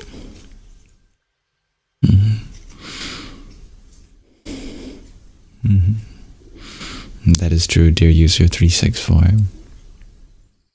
Dear King, you share, you have a cat that visits you and meows, and you let him in and pet it for a while, and you let it out again. I like that. I am here for my daily pets. Thank you, goodbye. We had a neighbor whose cat would come at the same time every day, and at the same time our neighbors would come and knock on our door because they knew their cat was here. It was like in the morning he took a shift at our house, and in the night he took a shift at their house. His name was Denver. And Denver knew when he was passing away, because the day before he passed away, he came and it was definitely a goodbye. You could tell that there was something heavy in his heart, and he didn't accept pets, but he was there and his presence was there, and the next day he passed away. And our neighbor, he cried and cried and cried. It was so sad hearing an old man on his balcony just weep. Oh, Denver. Oh, Denver, you'd hear. Very sad. They're really loved. And thank you, dear hybrid Jen, for your baby ghost. Om Namo Bhagavate Rudraya. Dear Moss, you share, you dressed up as Espeon from Pokemon. Namo Bhagavate Rudraya. Dear Moss, you share, you dressed up as Espeon from Pokemon. For a moment. If my connection has returned, do let me know, so that I may be with you. I think it has returned by now, hopefully. I'm back, thank you. But yes, happy Halloween, dear Moss. Cats are very good at setting boundaries, Deanna. And Oscar, you ask, so what are my favorites, outdoor or indoor cats? Well, because cats are such good predators, I think it's best for the environment if we keep them more indoors. They can have a negative impact on bird populations and the like. But I appreciate the independence that a cat has outdoors. My cats certainly want to be outdoor kitties, but we won't let them. They are indoor kitties, and the average lifespan, I was learning, of outdoor kitties is not very long, only a few years. But I try to let them out in the backyard. I built a catio for them, which is a portmanteau of cat and patio. And they seem to love it. They like to spend almost all their time in the catio.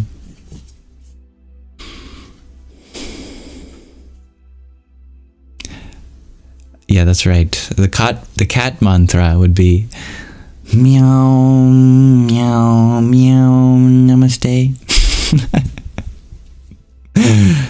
Instead of om, it's meow,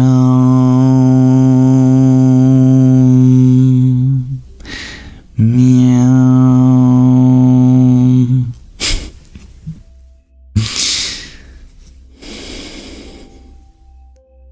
And Robin, you share that you like to think that if this world were to be ruled by cats, it would be a better world. I think we'd all be slaves, but somehow consensual slaves, you know? I think if a cat overlord came and enslaved the human population, that we wouldn't be that angry, you know? I think if I had to serve any leader, it would definitely be a cat leader. Yeah. But anyway, we have to choose our words very carefully. Otherwise, this is going to get Freudian very quickly. Mittens for President 2024. That's right. The movie Cats and Dogs was iconic. I don't know. I'm not even sure if I've seen that movie, to be honest. Someone asked me, well, they opened the door. They said, "You seen Cats the musical?"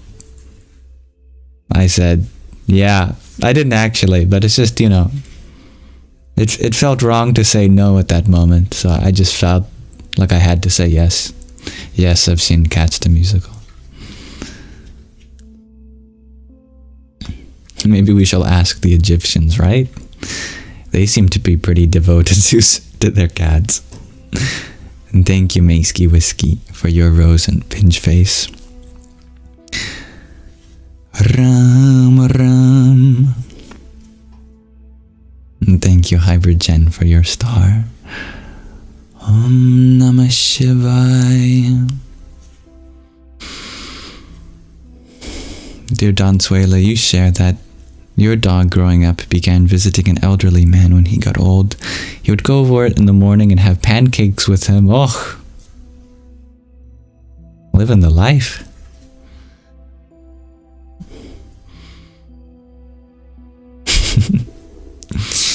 Jen, you share that your cat insisted on becoming an outdoor cat. He was declawed in the front and lived to be 17. Oh, what an exceptional cat. I'm happy to hear that. User 364, you ask, do I identify more with science or religion? Well, it's like asking, do you identify more with how shall I put this? Do you identify more with... No, I don't think an analogy is going to work here. I was going to make an analogy about bread somehow, but it sometimes just doesn't fit. See, it's a matter of domain. Domain of discourse. Yeah, with my left or right foot. Yeah, something like that I was going for, user 364.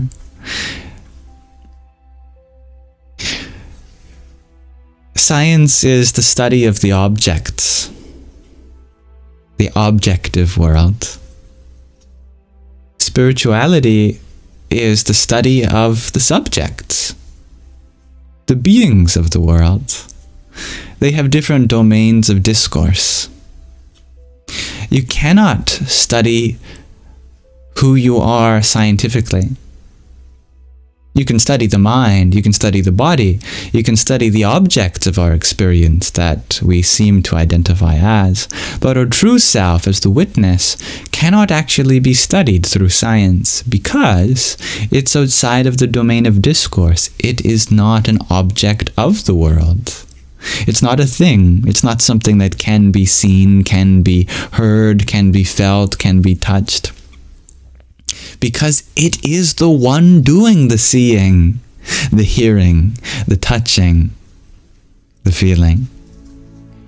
It is the subject of the objects. And similarly, you cannot study the objects of our world spiritually, because spirituality is the domain of spirit, of the subject of existence, that being, that presence within you that we call our soul or consciousness or awareness. It says nothing about the objects of the world.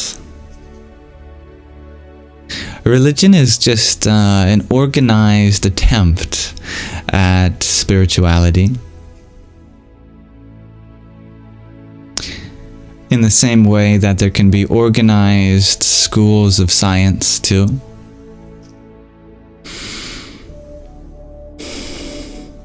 But just because you may be part of one strand of science doesn't mean that you are inherently in disagreement with another genre of science. We have different theories about the same phenomenon, but ultimately what we study is the same. We just go about it in different ways. So too, the subject of different forms of religion and spirituality is the same, but the ways in which we go about it is different. And thank you, dear Starlight Wow, for your witchy kitty. Namo Bhagavate Rudraya. We need both science and spirituality. We need science in the world to advance our civilization, to advance our technology, to advance our understanding of the material world. But we need spirituality to advance our understanding of ourself, to bring meaning into this world. They are both necessary. And thank you, dear Kali, for your heartme. Om Dum Durgaye Namaha.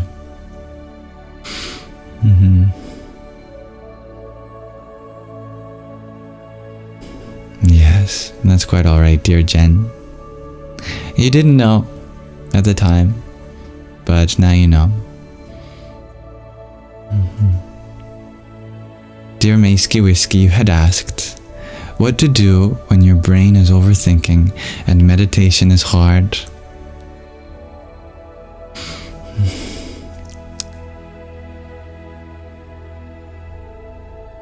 Well, what to do if your brain is overthinking and meditation is easy? My goodness. Well, you'd be a freak of nature, because if meditation is a challenge, then you're doing it right.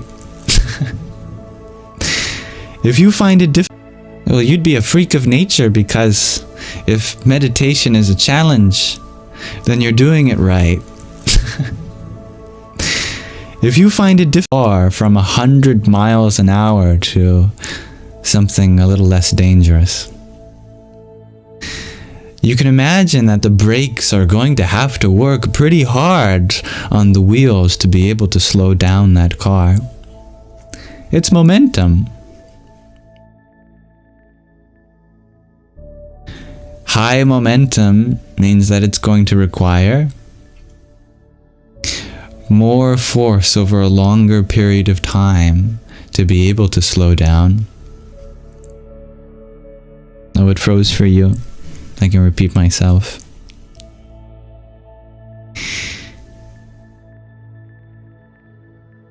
It being hard to meditate when your brain is moving so fast is the very same reason that it takes a larger toll on the brakes of your car to slow it down when it's moving so fast. That if you were moving really fast in a car and it was easy to slow down with your brakes, well, then you'd somehow be transcending a law of physics, conservation of momentum. It is difficult to slow down a very heavy and fast-moving object. It takes longer and more force. In the same way, meditating with a very fast-moving mind will also take a little longer and maybe a little bit more determination to reach the same slow speed that you might reach if you're meditating when your mind is not running so fast. So, be patient with yourself and know that it's absolutely natural for meditation to be difficult. If it were easy, we'd all be meditating 100% of the time. But we don't do things because they are easy. We do things because they are hard.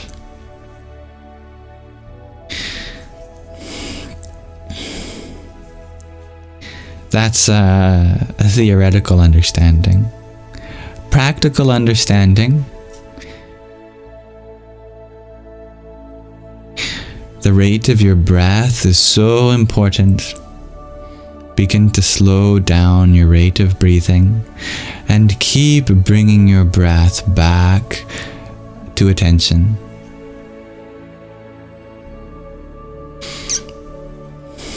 And you may have to keep your attention again and again, and that's okay. That's okay. If your foot keeps slipping off the brake, that's okay. Just put it back on the brake. Where the analogy between a car and your mind slowing down has limitations is that if you don't brake, you'll run into a wall or another car. Fortunately, there isn't necessarily so much of a rush when your mind is moving so fast. We've got more time. You don't have to rush to apply the brake and stomp on the brakes. You can just, with ease, begin to slow down one's mind. Whatever that timeline is for you. And it always passes.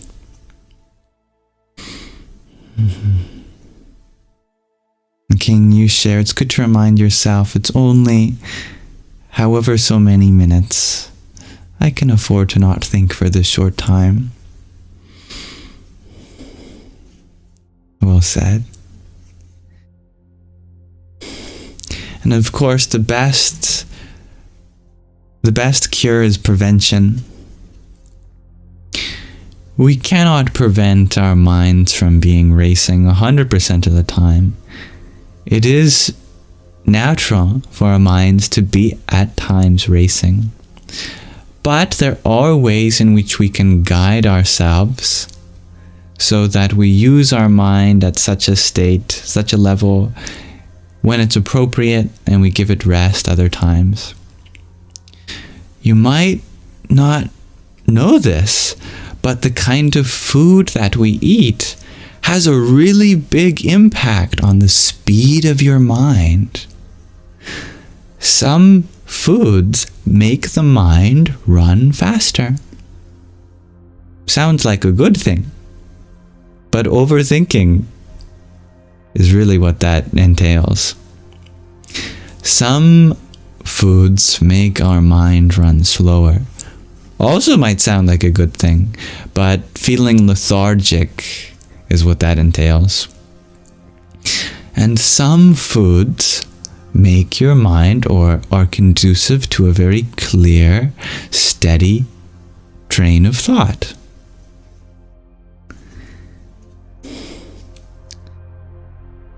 That includes caffeine, yes, and high doses of sugar. Actually, a little bit of sugar is good for a steady mind. That's a fun fact. A little bit of sugar is actually really good for the mind. But you're right, too much sugar, and you get a sugar rush. Caffeine, of course, is a big one, but there are others that many people don't realize and that we jam-pack in our foods. And no wonder we're always overthinking when so much of our diet includes this thing that we don't realize makes our mind overthink. Does anyone want to take a guess at what I'm talking about? There are 3 things I'm thinking of in particular that are in our foods, and these 3 things make our mind race.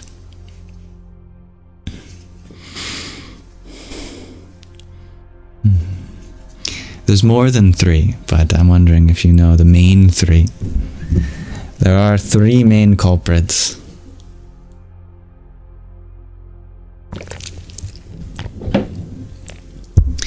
It's not sugar, but it's a good guess, Andrew.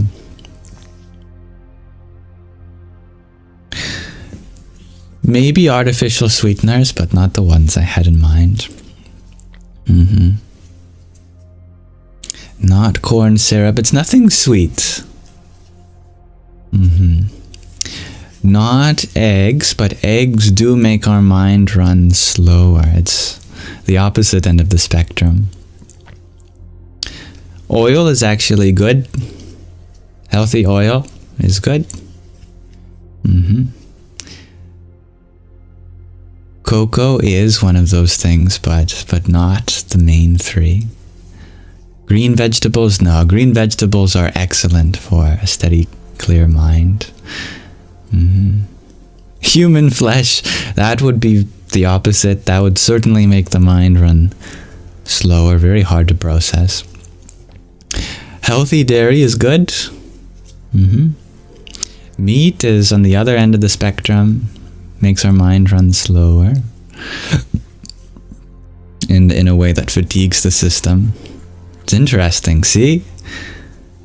It's so ingrained in our society that we don't even realize that this is one of the main culprits. The top 3 are onions, garlic, and really spicy food.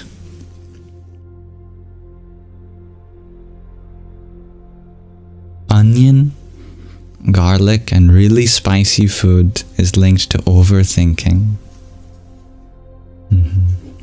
And you all love all of those. I'm sure you do. And I'm sure you're all overthinkers too.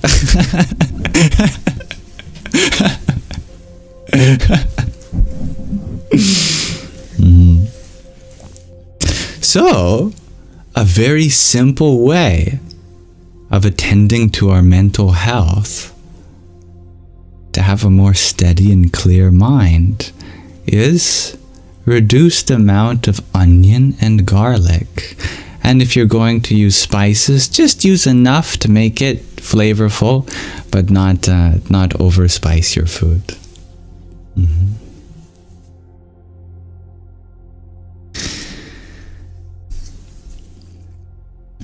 The kinds of foods that are good for a nice, clear, steady mind are nice, wholesome vegetables, fruit, nuts, seeds, oils.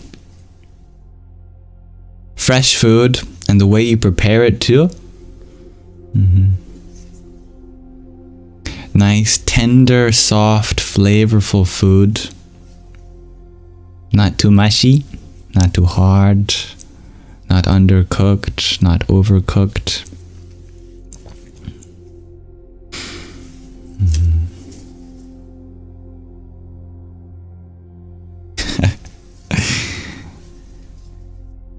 That's right. It's a psyop from the vampires. They've given me this information so that they can come and get you now that you're no longer eating garlic. Onion, garlic, and spices, they're really healthy. Sounds like I've just contradicted myself, didn't I? Actually, there's a difference between the healthiness of a food when it comes to a meal and the healthiness of a food item when it comes to its medicinal effects. And that's something that the ancient people have told us, that spices, onion and garlic are primarily medicinals, that they're used for herbal remedies and stuff like that. But the problem is they taste so good that we just add them in so many foods. Spices are really good as antioxidants, and they have many vitamins, and they have all sorts of medicinal effects. But if we use too much of any kind of medicine, then of course it has other side effects too. So it's almost ironic that we're putting too much of a good thing in our food. It's like eating medicine every day. You know, the medicine is a good thing, very healthy, but you wouldn't want to eat it as a meal.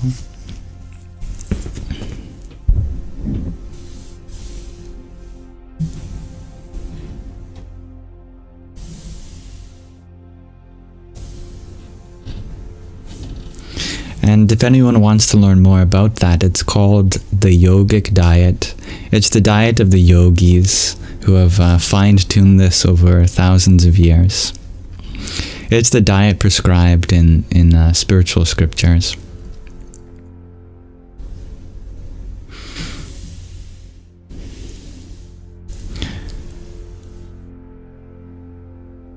Thank you, dear Hybrid Jen, for your 10 team cheers you sent earlier, and stars. Om Bram Bhairavaya Namo Namaha. And dear Cody Jane, thank you for your heart me too. Radhe Radhe. And thank you for listening. I know food is a sensitive topic for many, and no one likes being told that food that they love might not be so good for them. But on the subject of racing thoughts, it can be very helpful to know that, and very interesting to know the connection between the brain and the gut, as I'm sure we're all aware. Maybe that's why in a recipe they say just 1 clove of garlic, and we're all thinking, but it's so tasty, I want to use 5. I want to use the whole thing. Thank you, dear Mahina, for your witchy kitty. Om Kamalir Mahakali Kaye Namaha.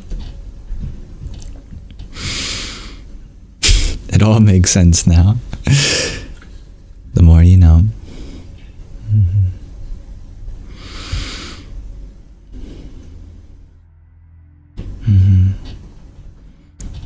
Yeah, King, you notice that you find yourself wanting to eat lighter and lighter, and caffeine and alcohol don't make you feel good anymore. It's something very interesting that most of this happens naturally.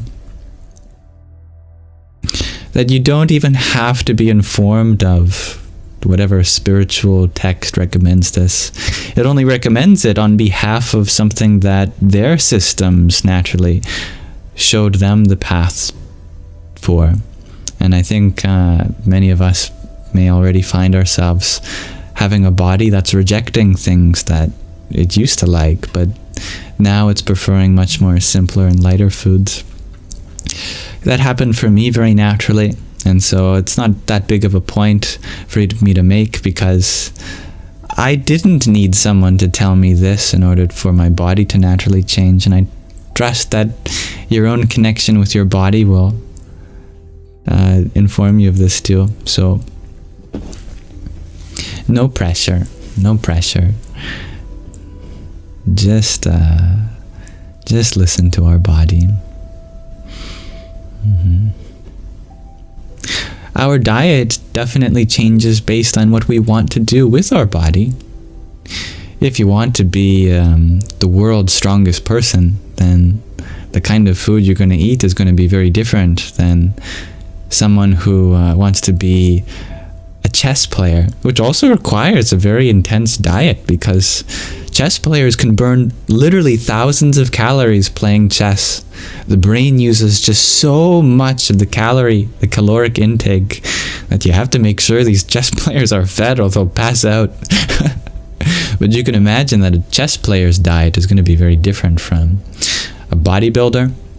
Similarly, a yogi is going to have a very different diet.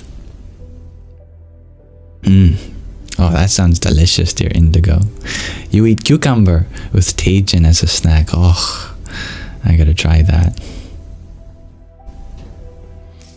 You feel so far behind. I'm sorry to hear that, dear Andrew. Is there a beginner class? Well, I hope this is the beginner class. Yeah, I certainly don't feel like we need to be advanced. I'm still learning the basics myself.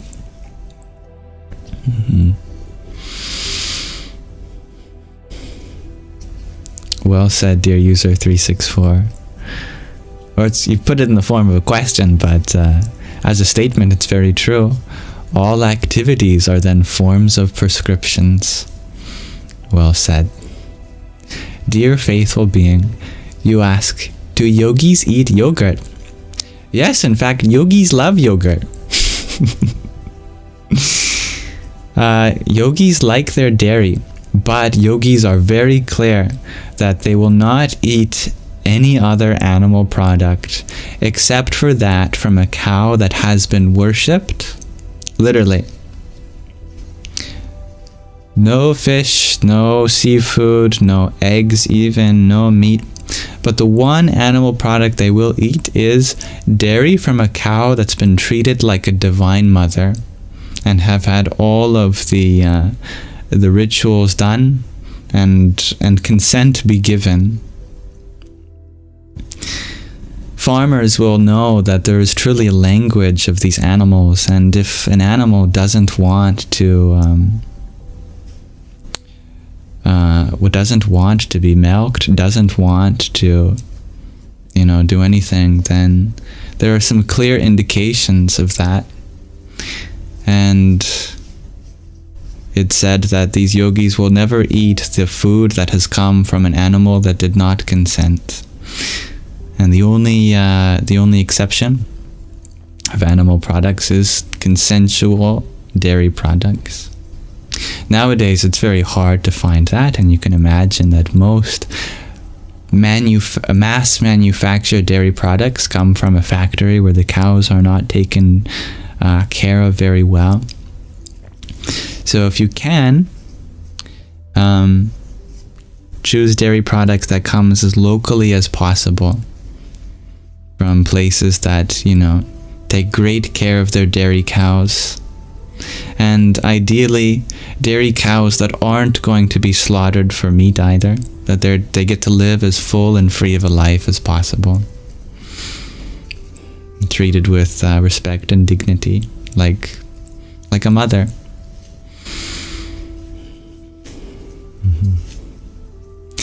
And thank you, Vinicius. And dignity, like a mother.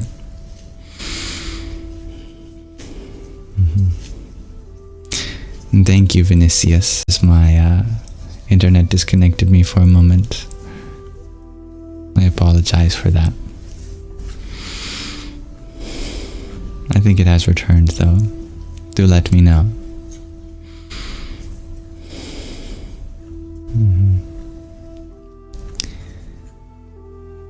I think my connection has returned. No one is saying anything, though, so I don't know.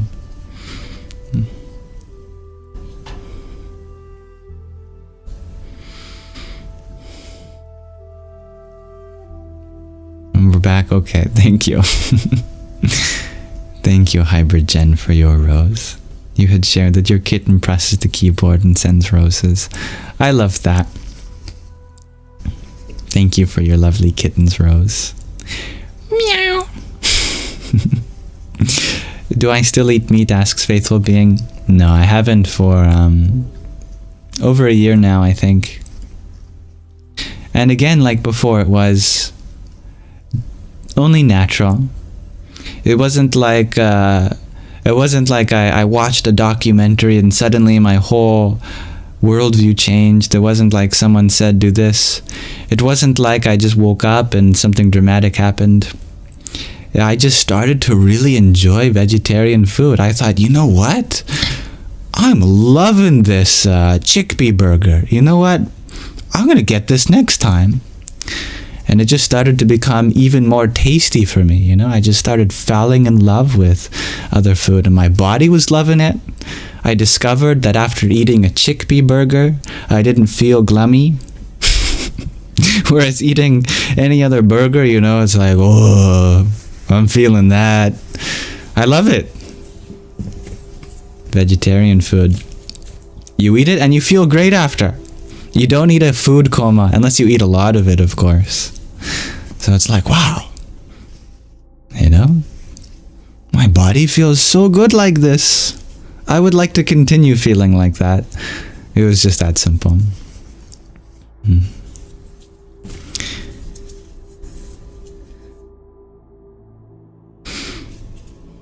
Your kitty gets attracted to the comments moving. That's so cute, shares Hybrid Chen.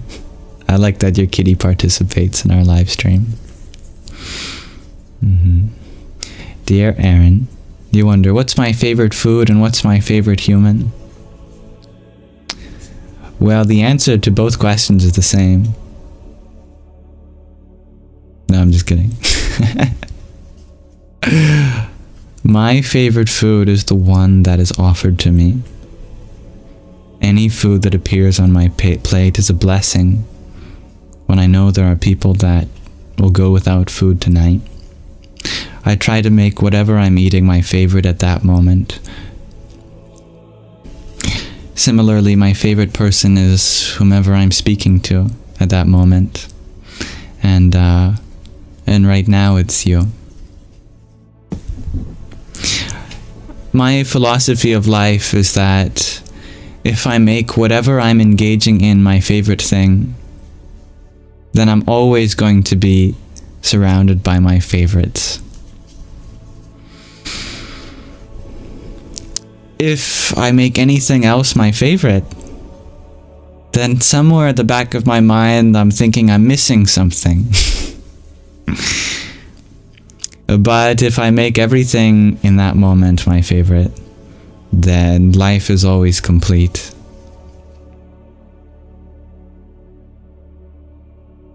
Welcome, dear Natalia.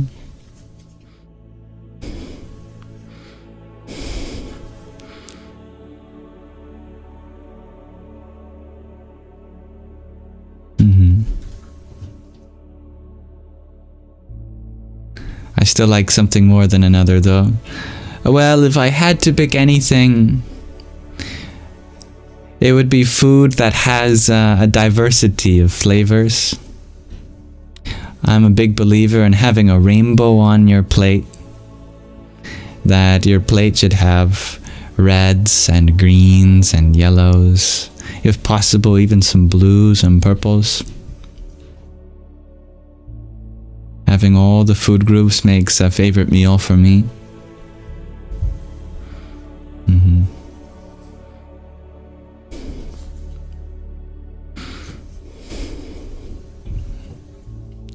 All things that are good at first are hard, but through practice become easier and easier. Sometimes you gotta fake it till you make it. You might be eating something and you think this is not my favorite. But you gotta think about the goal.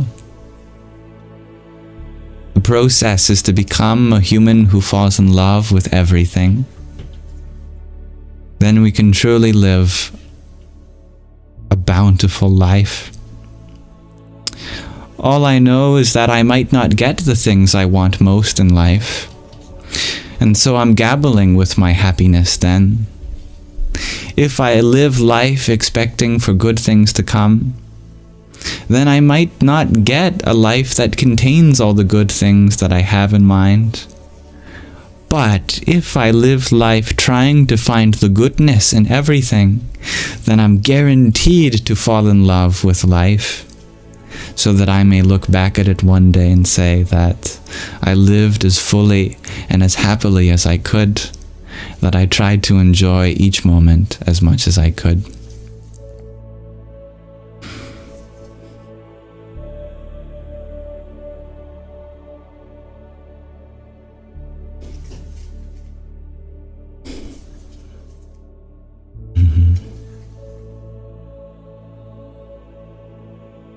Yes, it's exhausting to hate, but it's just so much easier to love.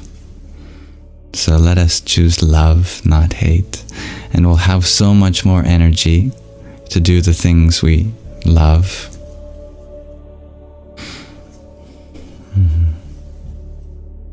Dear Mahina, you share, that's the Okayama way of eating. A rainbow of food a day. I like that. That's right, Billy. My favorite time is the present, because that's where all my favorite things live.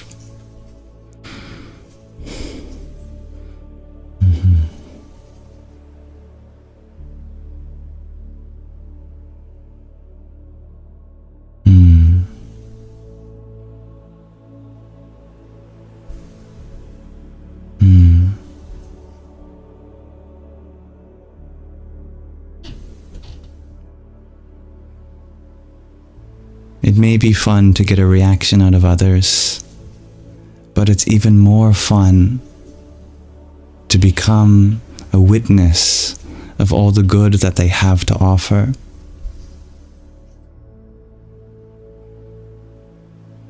Let us enjoy the possibilities that exist in one another's life and be happy for them.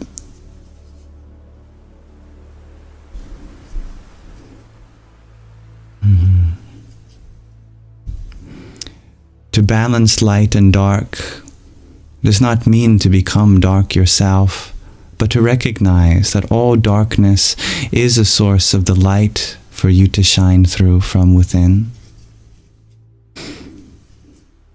True balance means that you shine brightly in the dark, knowing that your light is precisely that which balances out the dark around us.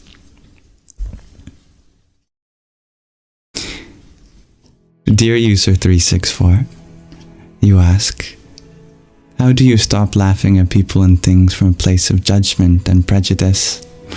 What an excellent question.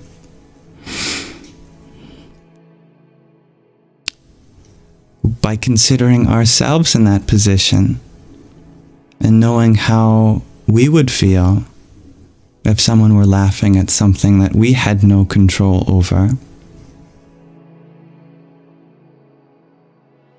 To truly empathize is to see ourselves in each other's shoes, so that when another person is sad,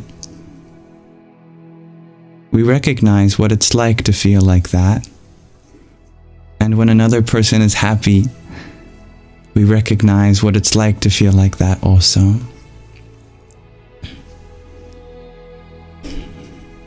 Good night, dear crazy eyes. And happy Diwali and happy Halloween. And I like the way you put that, dear King. Everyone is you, with a different conditioning of consciousness, a different programming.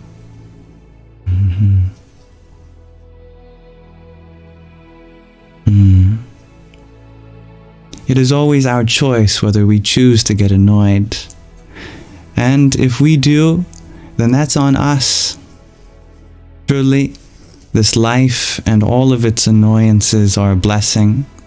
And if we were taken from this world, we would truly miss even those moments where we felt annoyed. Our job is not to show each other where they're wrong, but to uplift the righteousness within one's heart and find the faults only within ours. The only limitations we have to be aware of are the ones that inflict our own heart. And the virtues that we have to look for are the ones that exist within everyone around us. Only then can we live such that there is a learning opportunity in everything and everyone. This world certainly has a lot of fire,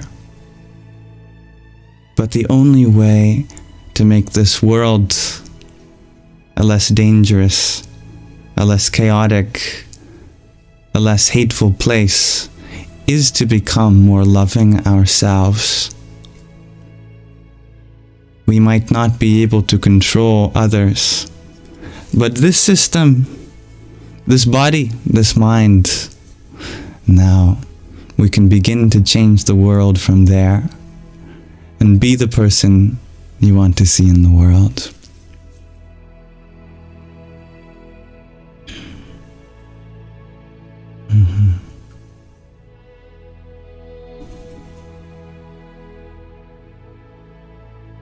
You choose love, shares Indigo.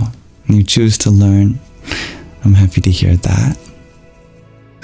Deanna, you share at the end of the day, it's all about acceptance. There is no right, wrong, good or bad. We can always control what's in our heart.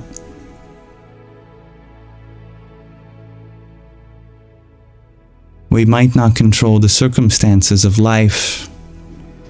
And maybe we lived a life with a lot of hardship.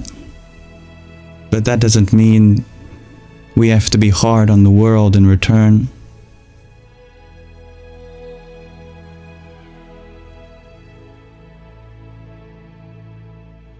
Whatever happens to you, it's your choice what you choose to do. You can see judgment and prejudice, but are you going to add to the judgment and prejudice, or are you going to add love and peace? That is a choice that we are faced with in each moment. When there is so much hostility in the world, let us make more friends, forgive. And let us be kind without expecting any kindness in return. For true kindness is not to receive anything back, but for the gift of giving itself. True meaning in life is not found in what we get, but in what we give.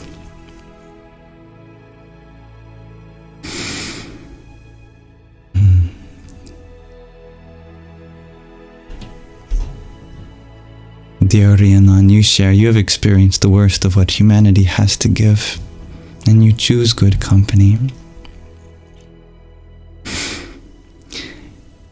Sometimes we may be a villain to fight another villain, but then we become yet another villain for another person to fight. So to truly make this world one with less villains in it means that we don't allow ourselves to become one too.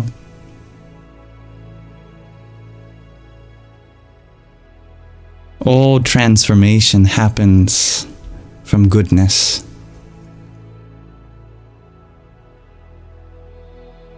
Everyone who has the possibility to do good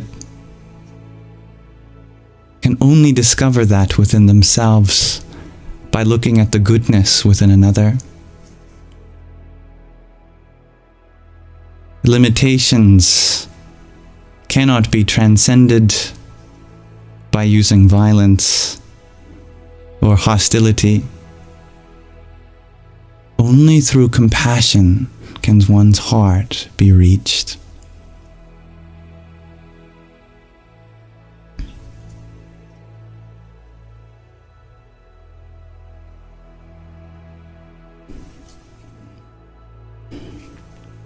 In the same way that if you tell someone to stop being angry when they're angry, you'll only just make them more angrier.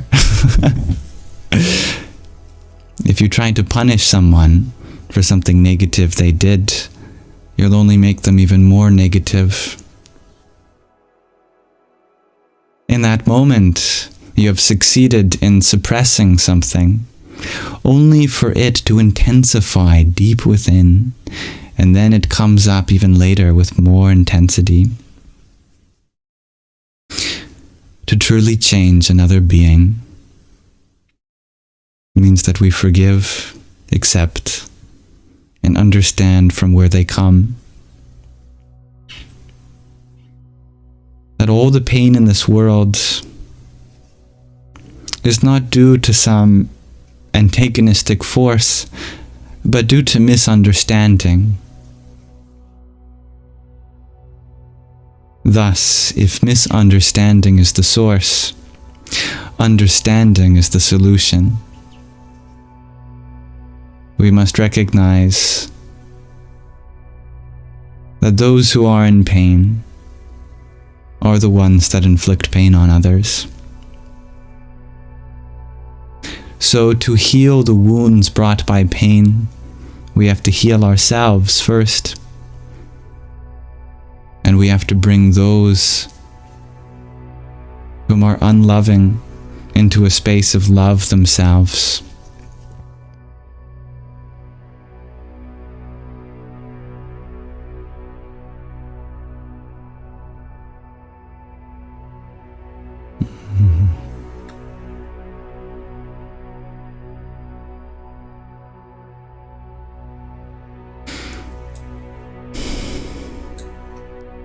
Alright.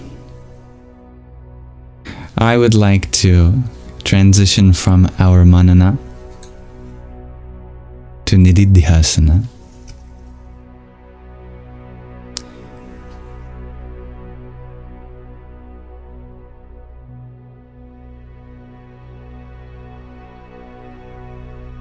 Nobody is programmed to hurt. We are all programmed to love.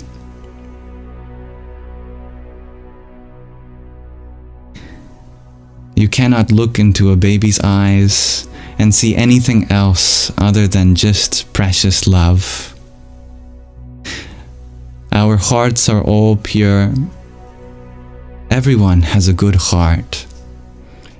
But not everyone has had a life that has treated their heart in the way it deserves to be treated. And we may look back at our own lives and think about times where we were unkind, even though we know ourselves that there is a goodness within our heart. Not everyone sees that, but it's not their fault. Life has a way of hardening some people's hearts. And some people might go their whole lives without breaking that shell, living in very unconscious ways, not yet awakened again to that childlike innocence that still exists within them, due to trauma, due to circumstance. But the only way those beings can eventually crack open the shells of their heart and find the tender source of love within is for them to be vulnerable. To truly love is to be vulnerable. Because true love means the true possibility of getting hurt in the process.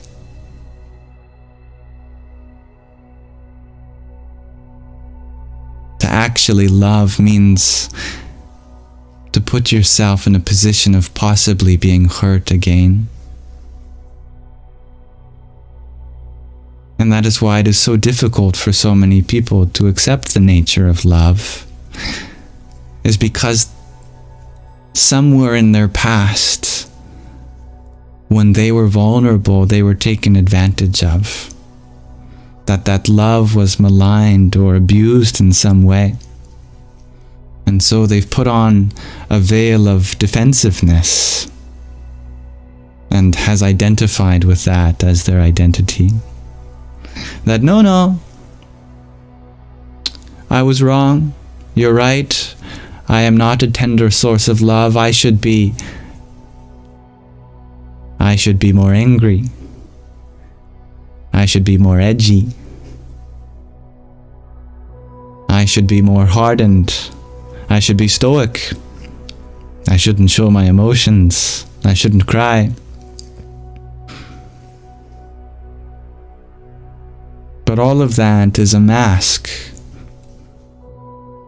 protect something much more vulnerable inside that is the true nature of all of us. It's a mask we wear because we're scared. We're scared of getting hurt again.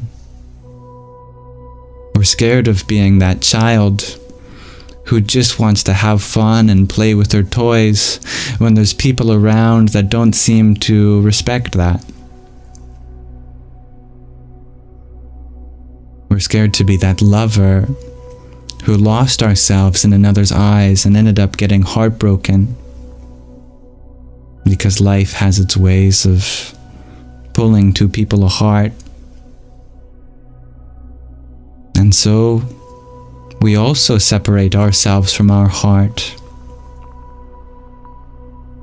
And we feel that the only way to live in this world is to be as hard on it and the people in it as they have been to us. But then we become that very thing that we fear most.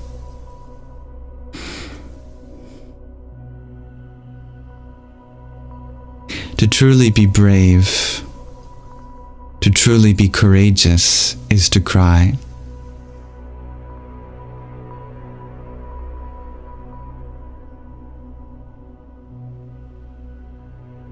To truly fear nothing is to love so freely that you just might get hurt, but it doesn't matter.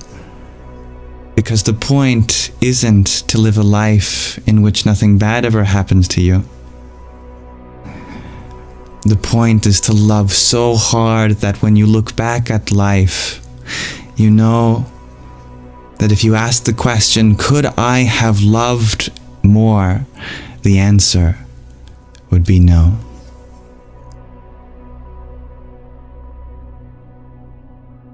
But you don't need a book to tell you that the reason you can't cry is because you weren't allowed when you were younger.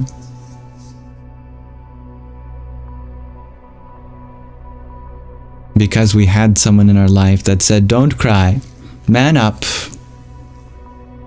You're not supposed to express your feelings. Be strong.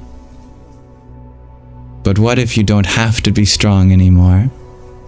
What if actually we are genuinely fragile beings with soft spots?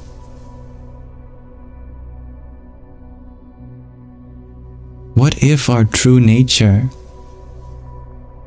is not the personality that we craft in order to prevent ourselves from being hurt, but is that hurt heart? The genuine heart of sadness.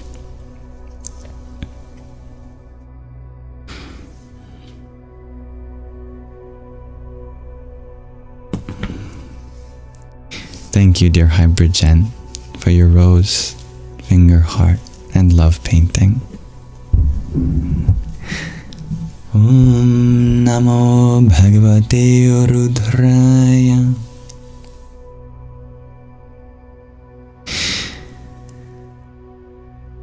Hello, dear alcoholic Jesus. Dear Billy, you ask, when I feel dysregulated, what is the most common thought my brain tells you to regulate myself?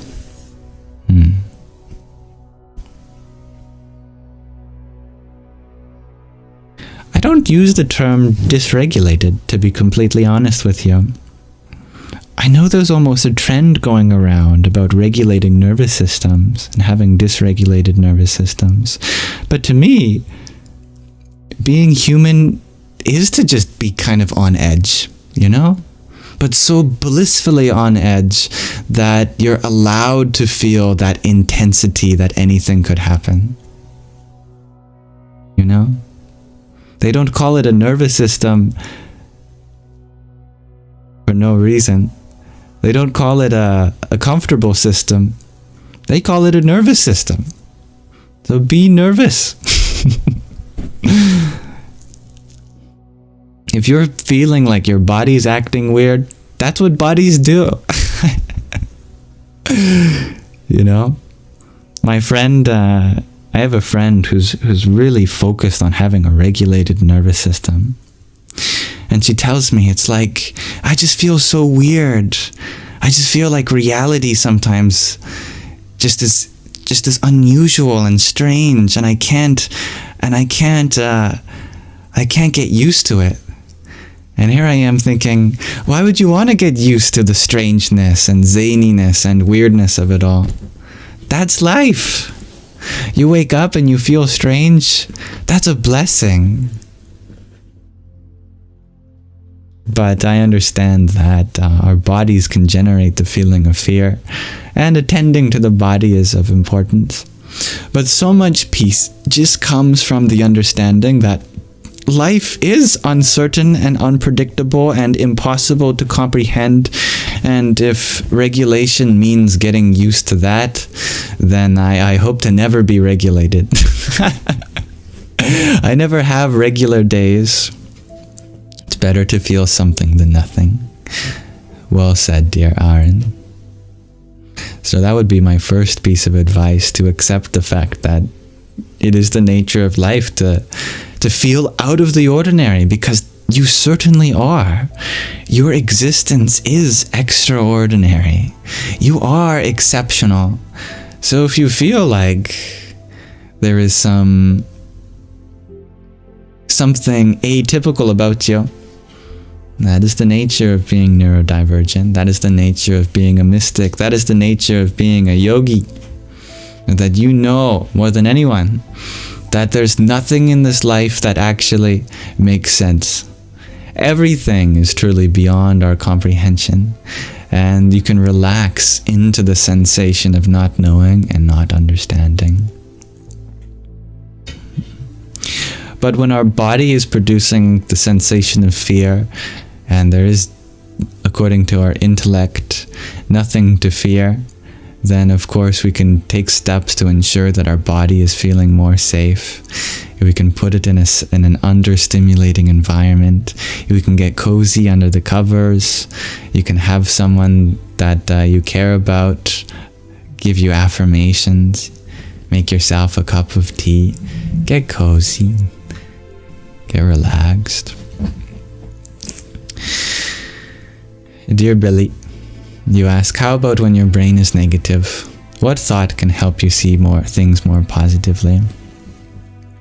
Well, we're using the word brain a lot, and I do want to be clear that the brain itself can either be negative or positive. The brain we use interchangeably with the mind, it seems, but the brain is not the mind. The brain is not the one thinking. The brain is the hardware to express thoughts rather than generate them. Spiritually, the brain is actually in the mind. And how do we know that? Because the only reason we even know that the brain exists is through our mind. That for most of human history, we didn't really know that there was a brain. Only through our senses, through our tools of dissection, within our experience, we discovered something called the brain. So the brain is something in us. Within our mind, within our senses, within our body, there is a brain. The brain is at one of the lowest levels of our hierarchy, and the mind is so much higher, and you are even higher than that. The mind is what instructs the brain, and you ultimately instruct the mind. So we can never blame the brain for thinking this way, because we're the ones in charge of our mind, and our mind is the one in charge of our brain. Such is why just thinking certain thoughts can release serotonin or endorphins or dopamine or oxytocin, etc. We shape the mind, and the mind shapes the brain. So when there is a negativity, that is our responsibility. We have to take accountability for that. A baby is not born negatively thinking. A baby is not stressed about the future.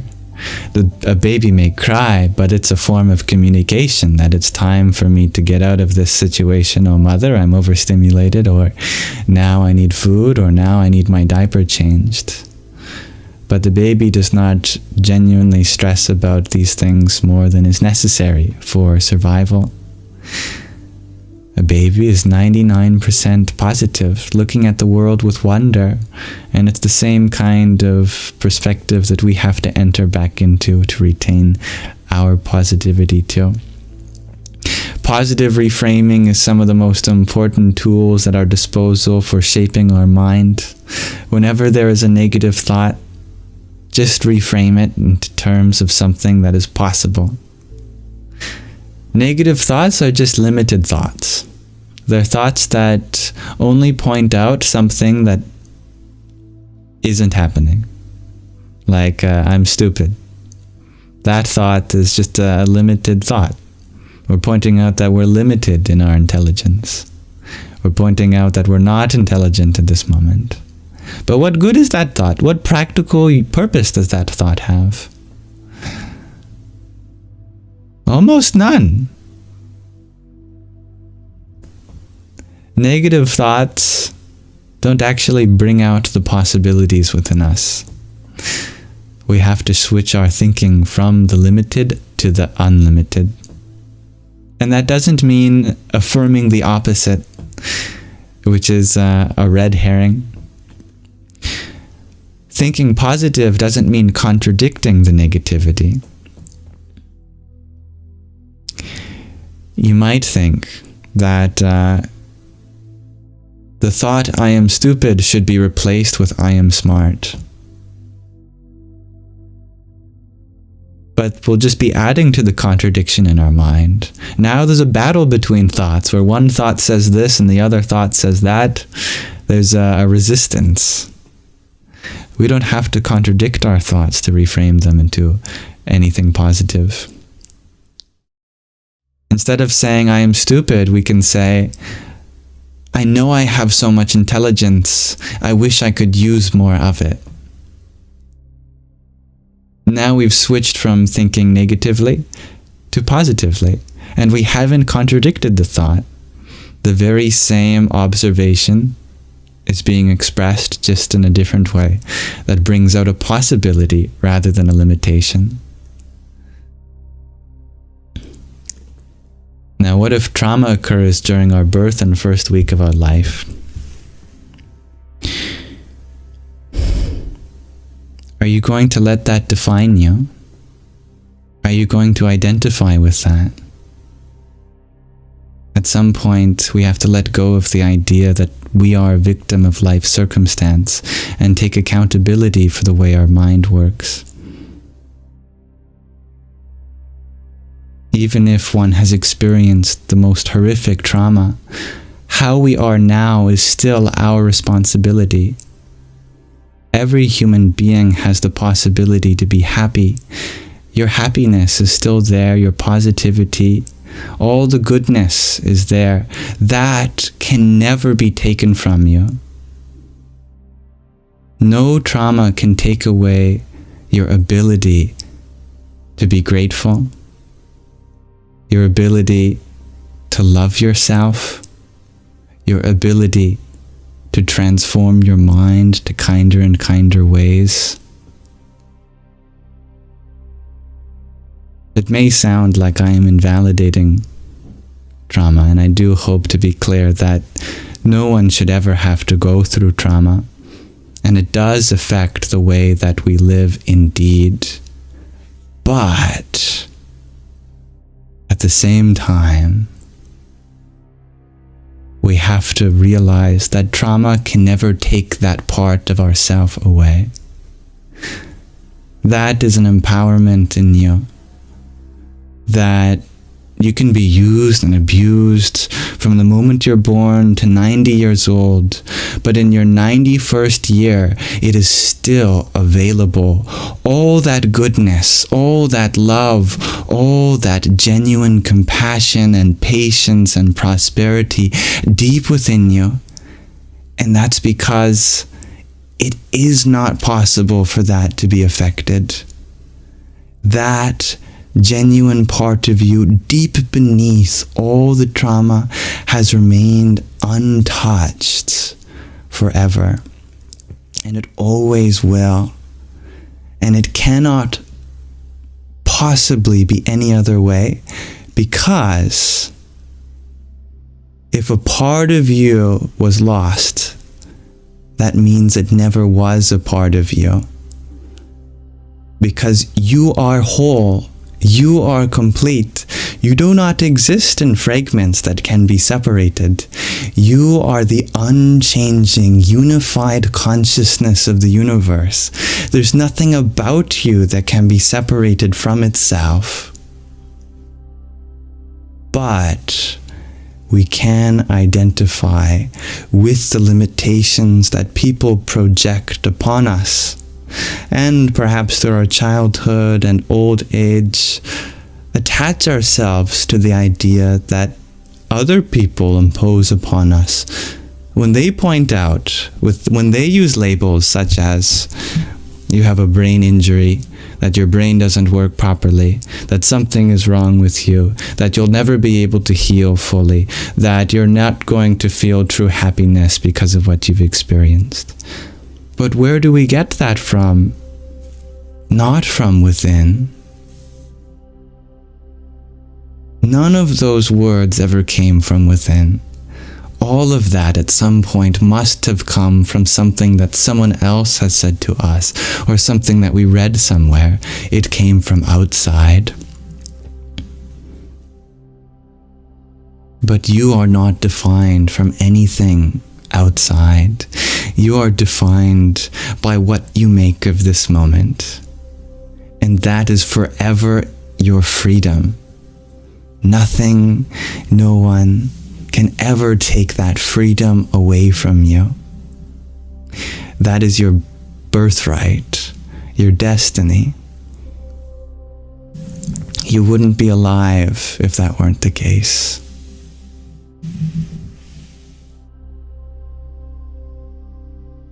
As long as your heart is beating, blood flows through your veins, that you have another day, there is goodness. And there is still a lesson to be learnt, no matter how much healing has already gone underway. Even if it has taken us how many decades thus far, still, the process is a journey. And there is no destination to reach. Every moment that we catch ourselves is a blessing to be able to become, in one more way, aware of something that we can be achieving in our possibilities of true expression. And we discover more and more about ourselves every day. And to that end, there is no limit.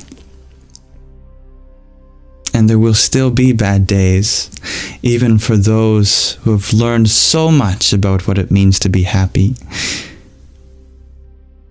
But as you continue to look back on your life from a place of newfound peace, even that history becomes full of mystery. And you realize how much has been gifted to you in the present.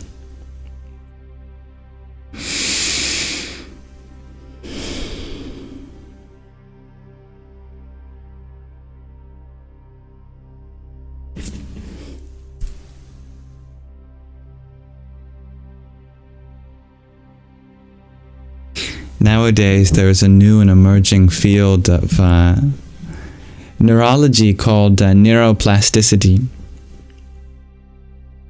Decades prior, we used to believe that the brain was about fully formed at the age of 25. And while everything else in the body changes, the neurons don't. Nowadays, we know that's not true at all. Every day your brain is making new connections and letting go of old ones. Neural highways are formed by repetition. It is very hard to break out of the old pathways because we're so used. Neural highways are formed by repetition. It is very hard to break out of the old pathways because we're so used. Neural highways are formed by repetition.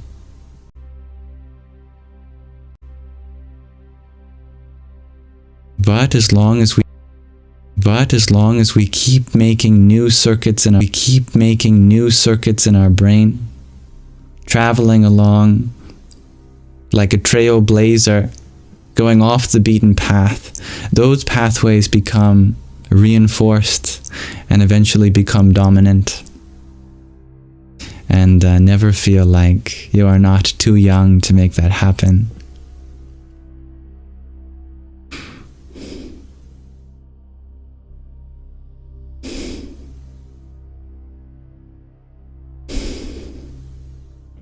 Thank you, dear Madeleines, for your amplification of the things that you resonate with here. Much love. Now, thank you, dear Nadia, for the gimme the vote that you sent many minutes ago. Radhe, Radhe. Dear Annika's World, you ask, if death is just a reunion with God, then what is the reason for life? Isn't being with God the ultimate? Exactly. So, do not wait until death to meet your Maker.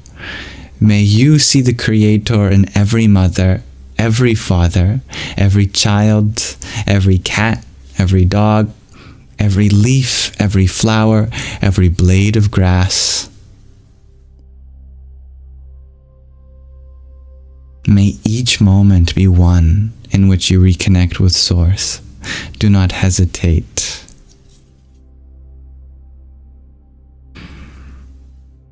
The Creator is in full blossom here now before you, as the manifest universe and all of its beings, including you. To think that you haven't met Him already means that you must have been given the wrong address.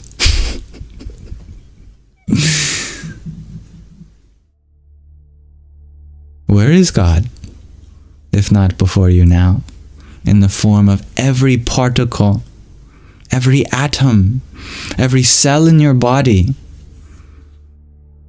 everyone in your life, the twinkle in their eyes, the love that you share? That is the divine source. When they say to see God everywhere, they don't just mean to hallucinate the image of God over top of everything you see. It means to recognize that everything you see is already the image of God.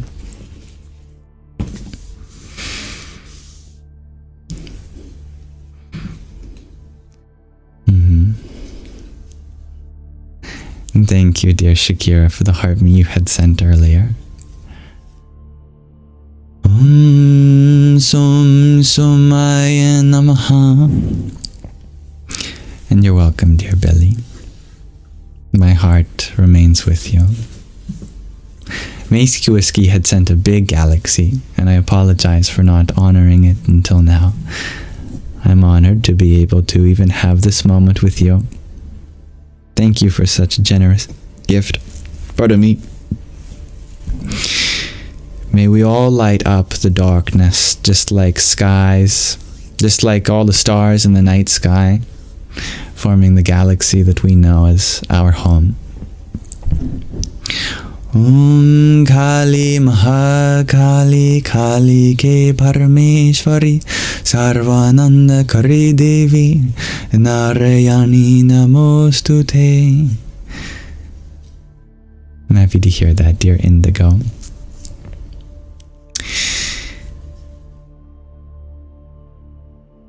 You know, I must say, it must be pretty surreal having someone dressed up as a cat with a bow tie talk about these things. But then again, I've never known the universe to be anything but normal. No, I haven't known the universe to be anything but abnormal. The only thing normal is that nothing is. Did I eat too many mice tonight, resulting in burps? No. I'm a vegetarian cat, just like my cat Sandy, who likes to eat flowers and muffin wrappers, primarily. I'm a flowertarian.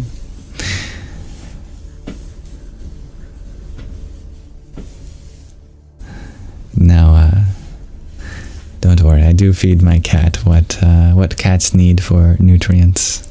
Sandy just tends to prefer flowers when given the opportunity.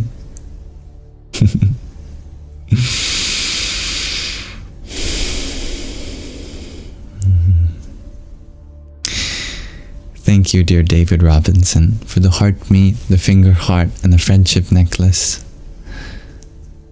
Dum Durgaye Namaha. Dear Separatio, thank you for your pair of pumpkins. Radhi Radhi and Madeline's, thank you for your 18 roses and another pair. Gang Ganapataye Namaha. And dear Nadia, thank you for your pumpkin. Jai Sitaram. Dear Deanna, thank you for your rose. Hare Krishna. And thank you, Tatvamasi, for your quintet of roses. Om Mani Padme Hum.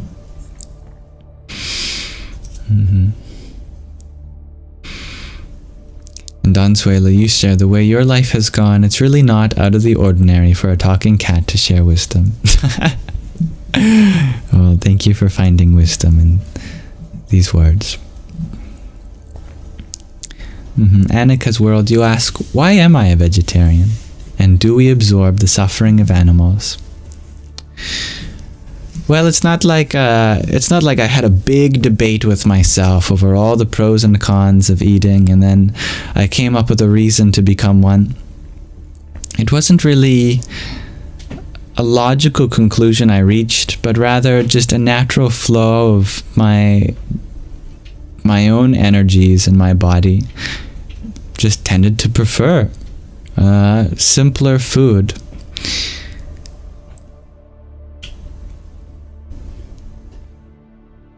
And that's it in a nutshell. Yeah, no long-winded explanation. It was just that natural for me. But you can imagine that because what exists on our plate is to become us. Literally, it becomes us. That its substance becomes the substance for our body, for our brain, for our skin, for our eyes, for our ears, for our nose, for our tongue, for our liver, for our tummy, etc. All of that comes from what we put in our mouth. You can imagine that if you ate a lot of food that wasn't treated very well, somehow that mistreatment would carry into your body as it becomes you. Now, it's much more subtle than just the physical composition. But even still, you could make an argument about the epigenetics and the vibration of food, but without going there,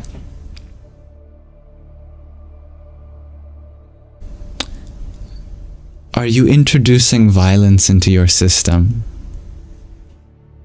Is there violence on your plate?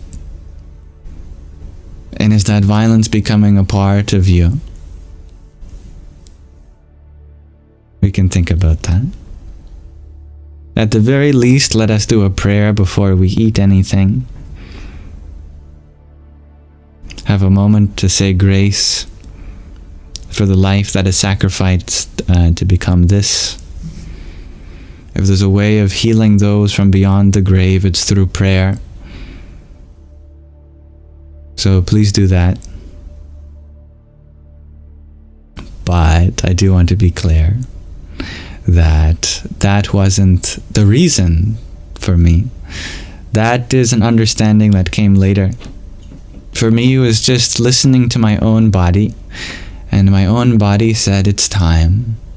And I was more than happy to give the body what it wants. And right now, my body wants a simple diet.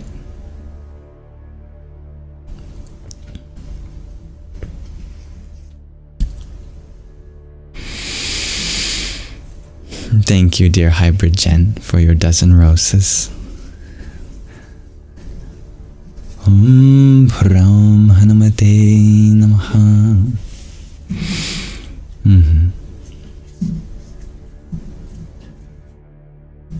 All animals deserve a chance at life because you are them in a past or future life. If you believe in reincarnation, if you hold that thought in your mind, then you know there's no such thing as a human soul versus the soul of a cat or a dog, a horse, a cow, a chicken, a bunny, even a fish.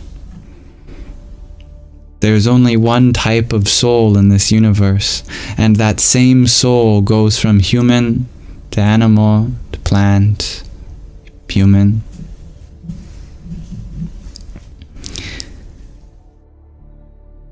You could be eating your mother in a past life, your best friend, your beloved. To put it in excruciatingly specific and direct terms, that's a human soul in the animal. Because it's the same soul whether you're human or not, that is a being that has the same capacity to be alive as you.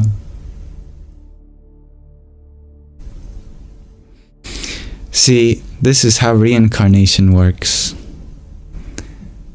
It's not random. It's according to our karma.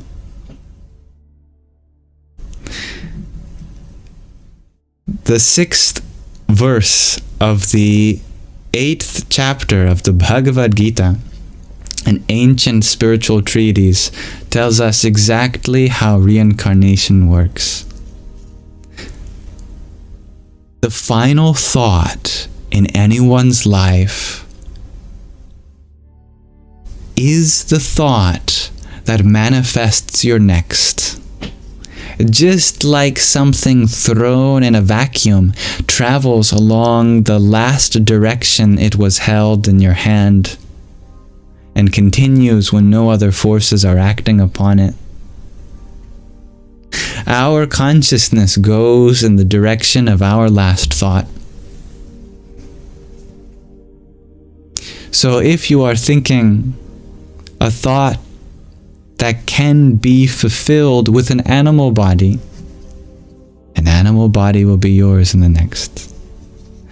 Only if you are thinking a thought that can be fulfilled by a human body will a human body be attained. But you know the chances of that, the chances of being human, are trillions to 1, which means that the chance of keeping a thought that only a human can express is also trillions to 1. See, the real distinction between us and animals is not at the level of soul, but in what we can do with our soul. Humans clearly have the ability of doing many things that animals cannot. But if you're just thinking about eating, if you're thinking about having a nice home, if you're thinking about having a nice family, these are thoughts that you don't need a human body for. And so, because most people live life thinking that that's all there is to life, food, good home, good family, they're thinking about that as they pass, and then they wake up as a donkey, or a cat, or a fish, or a bug, or a mouse, or a horse, or a cow. Because when you're any of those things, you can also know what it's like to have a good family, have a good mate, some good food, good shelter. You know, those are things that you can do as an animal. Yes. So if you want an animal, if you want a human life, that is very rare indeed. You have to be thinking something that goes beyond what other animals can do. You have to be thinking, I want to change the world. I want to understand the highest truths of existence. I want to be love.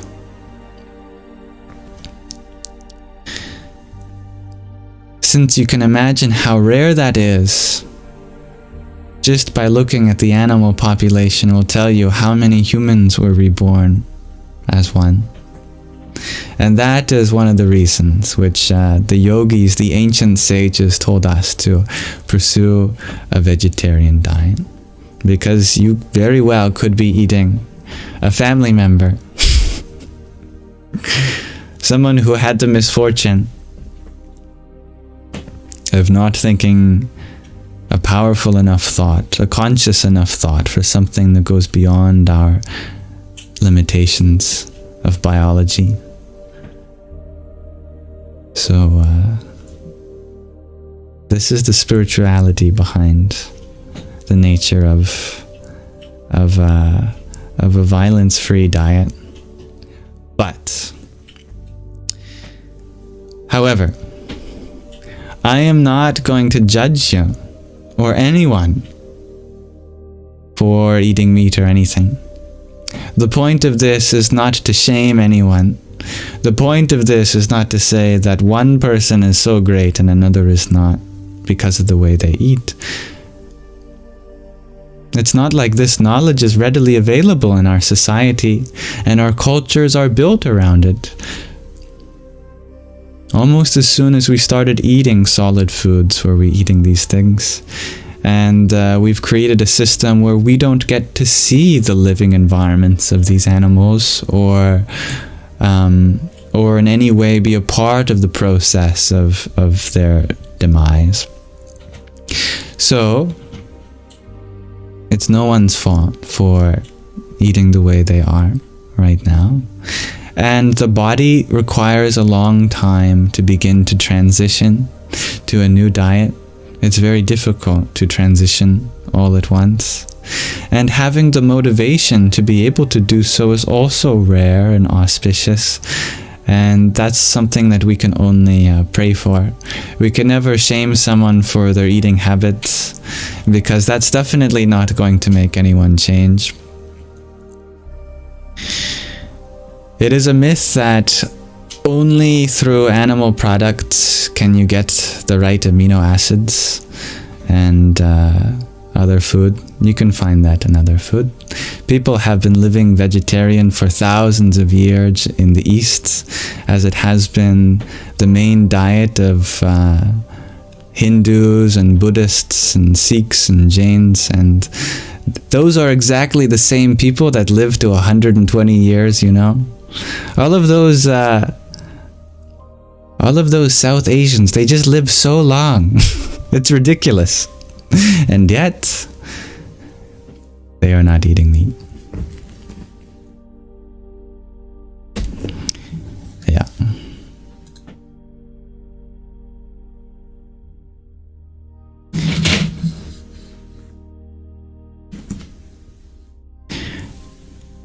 That is why it is said in India that expected lifespan has been 120 years for thousands of years.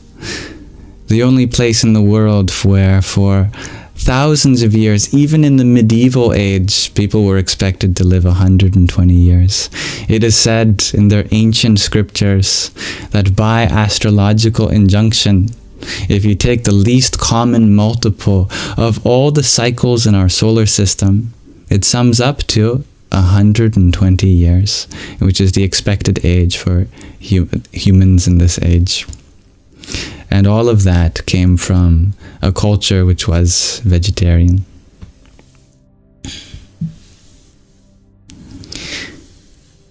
Now, thank you, dear divinity, for the rose you sent.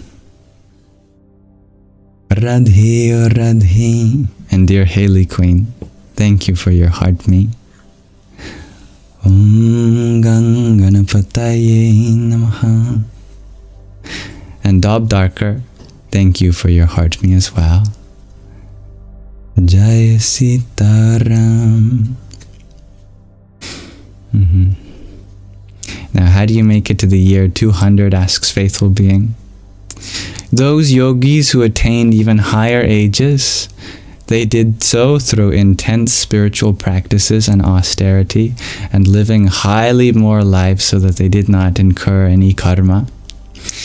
And according to the sacred science, they were able to make their bodies so light that their metabolism ran on only a few breaths per minute and maybe a handful of nuts per day. And they were able to drink from Amrita, the nectar of immortality, which is a secret substance secreted by the Bindu chakra located in the center of our brain. As such, there are stories of yogis living many centuries, not just 120 years. But that requires studying under the teacher, a qualified teacher that knows the ancient practices of Aṣṭanga or Kriya Yoga. It is said there is even a yogi that lives in the Himalayas right now that's 2,000 years old. And as you can imagine, anyone who's 2,000 years old goes by many names, and so he goes by many names. Mahavatar Babaji is probably the most well-known.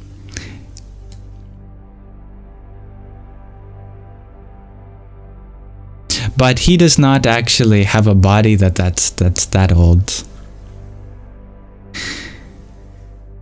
It is said that every time his body runs out of oomph, he drops it, and then you'll find a baby born somewhere, and after a few years of childhood, until the body is strong enough to withstand the Himalayan temperatures, you'll find a 7-year-old walking back up into the Himalayas.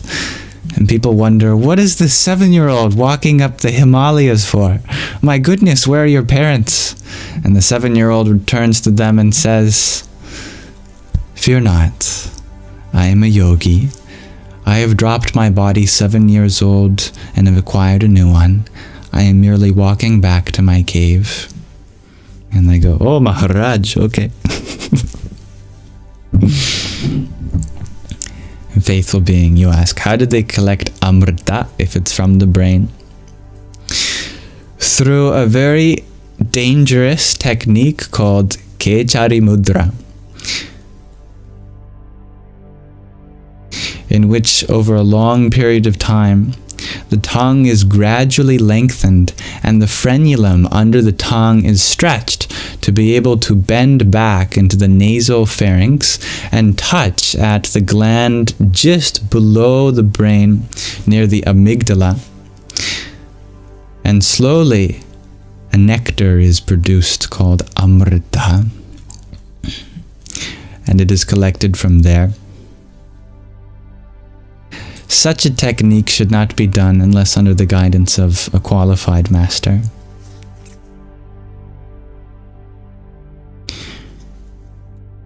Alright, I've really prolonged our live stream. Good night, dear Deanna. Now, without revealing too much of the yogic sciences, I would like to end our live stream with a meditation.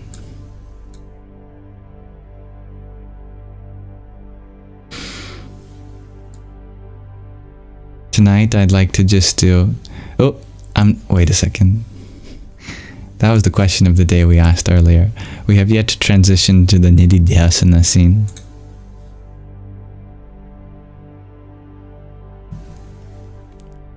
There we are.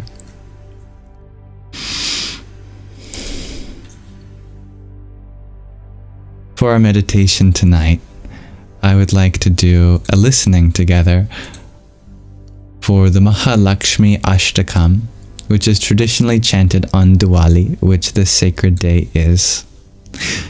We have transitioned now into the 4th day of Diwali, but I started this live stream in the 3rd day, so I had prepared for that. Allow me to end with a little bit about what the spiritual significance of this day is. It's a 5-day celebration, and the 3rd is what's really considered Diwali.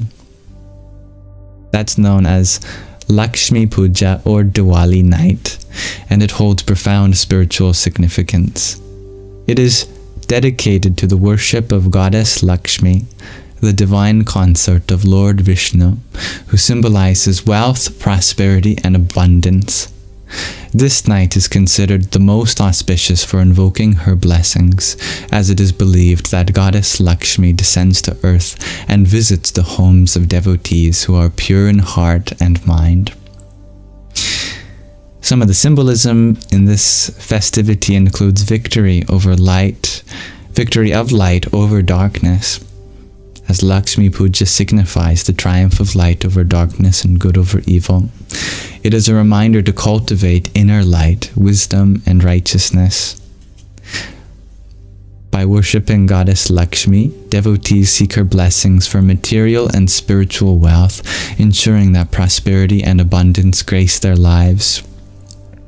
This day encourages purification of the mind and heart, aligning oneself with the divine qualities of compassion, generosity, and humility. It is a time to express gratitude for the abundance already present in one's life and to cultivate contentment and peace. So, in just a moment, we're going to watch a short video that begins with the mantra. Om Namaste Stu Mahamaye Shribhite Surabhujite Shankha Chakra Gadahaste Mahālakṣmī Namostute. Om, of course, is the primordial sound representing the universe. Namaste Stu means salutations. Mahamaye means O great illusion. Maya, the power that creates the material world, which is identified as the divine feminine. Shribhite, residing in the seat of prosperity. Surapujite, worshipped by even the divine beings. Shankha, conch, chakra, discus, gada, mace, haste, in hand. Mahālakṣmī, the great goddess of wealth. Namostute, I bow to you. Literally meaning, O Goddess Mahālakṣmī, who is the great enchantress residing in the seat of prosperity, worshipped by the divine beings, holding their conch, discus, and mace in your hands, I bow to you. The benefits of listening to this mantra or chanting it is that 1. It invites the blessings of Goddess Lakshmi, of course, enhancing both material and spiritual prosperity. 2. It helps remove obstacles and negativity, paving the way for success and fulfillment in life. 3. The mantra promotes inner peace and harmony, fostering a balanced and content life. And 4. It encourages spiritual growth by aligning the devotee with the divine qualities of the goddess. On this sacred night of Lakshmi Puja, light a lamp, offer flowers, and chant this mantra with devotion and sincerity. May the grace of Goddess Lakshmi illuminate your path with abundance and peace. Om Shanti Shanti Shanti.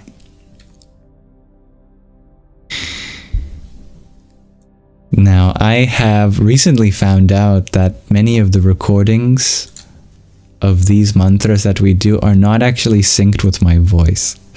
So, although I would love to chant it at the same time, so that you have something a little bit more pleasing to your ears, I will mute myself this time, and I will do my best to chant along in the background. But without further ado, allow me to show you this 3-minute video listening to the Mahālakṣmī Aṣṭakam.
Happy Diwali, everyone. Thank you for sharing that 3-minute celebration with me. Salutations to dear Lakshmi, and may she bestow peace and prosperity upon us all. Namaste.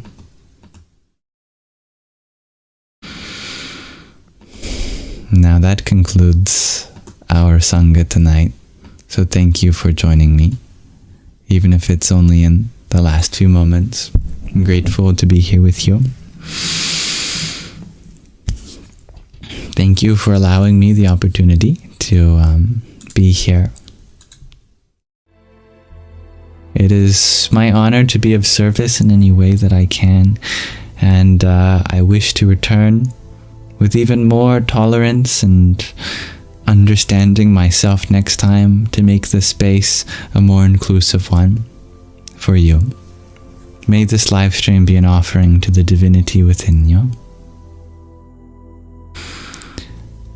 Asatoma sadgamaya tamasoma jyotirgamaya mrityorma mritangamaya.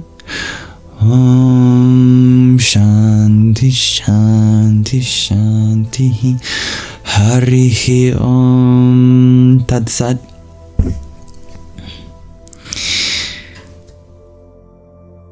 If any part of this live stream was before I go on with that, let me tell you what that meant. Lead us from the unreal to the real, from darkness to light, from death to deathlessness. May there be peace in our environment, peace within ourselves, and peace within the forces that compel us.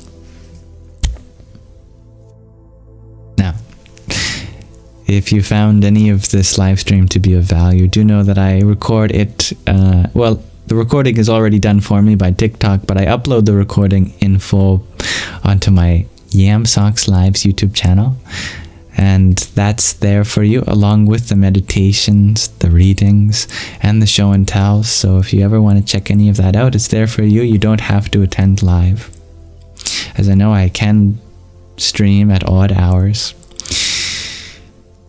I hope to go to bed shortly, as it's just after midnight. Many wishes and blessings to you.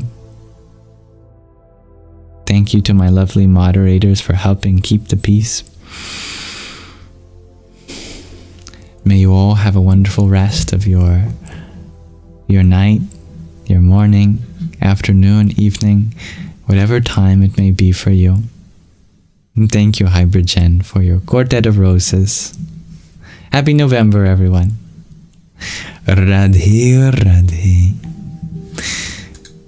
May you have a wonderful rest of your present moment. Namaste.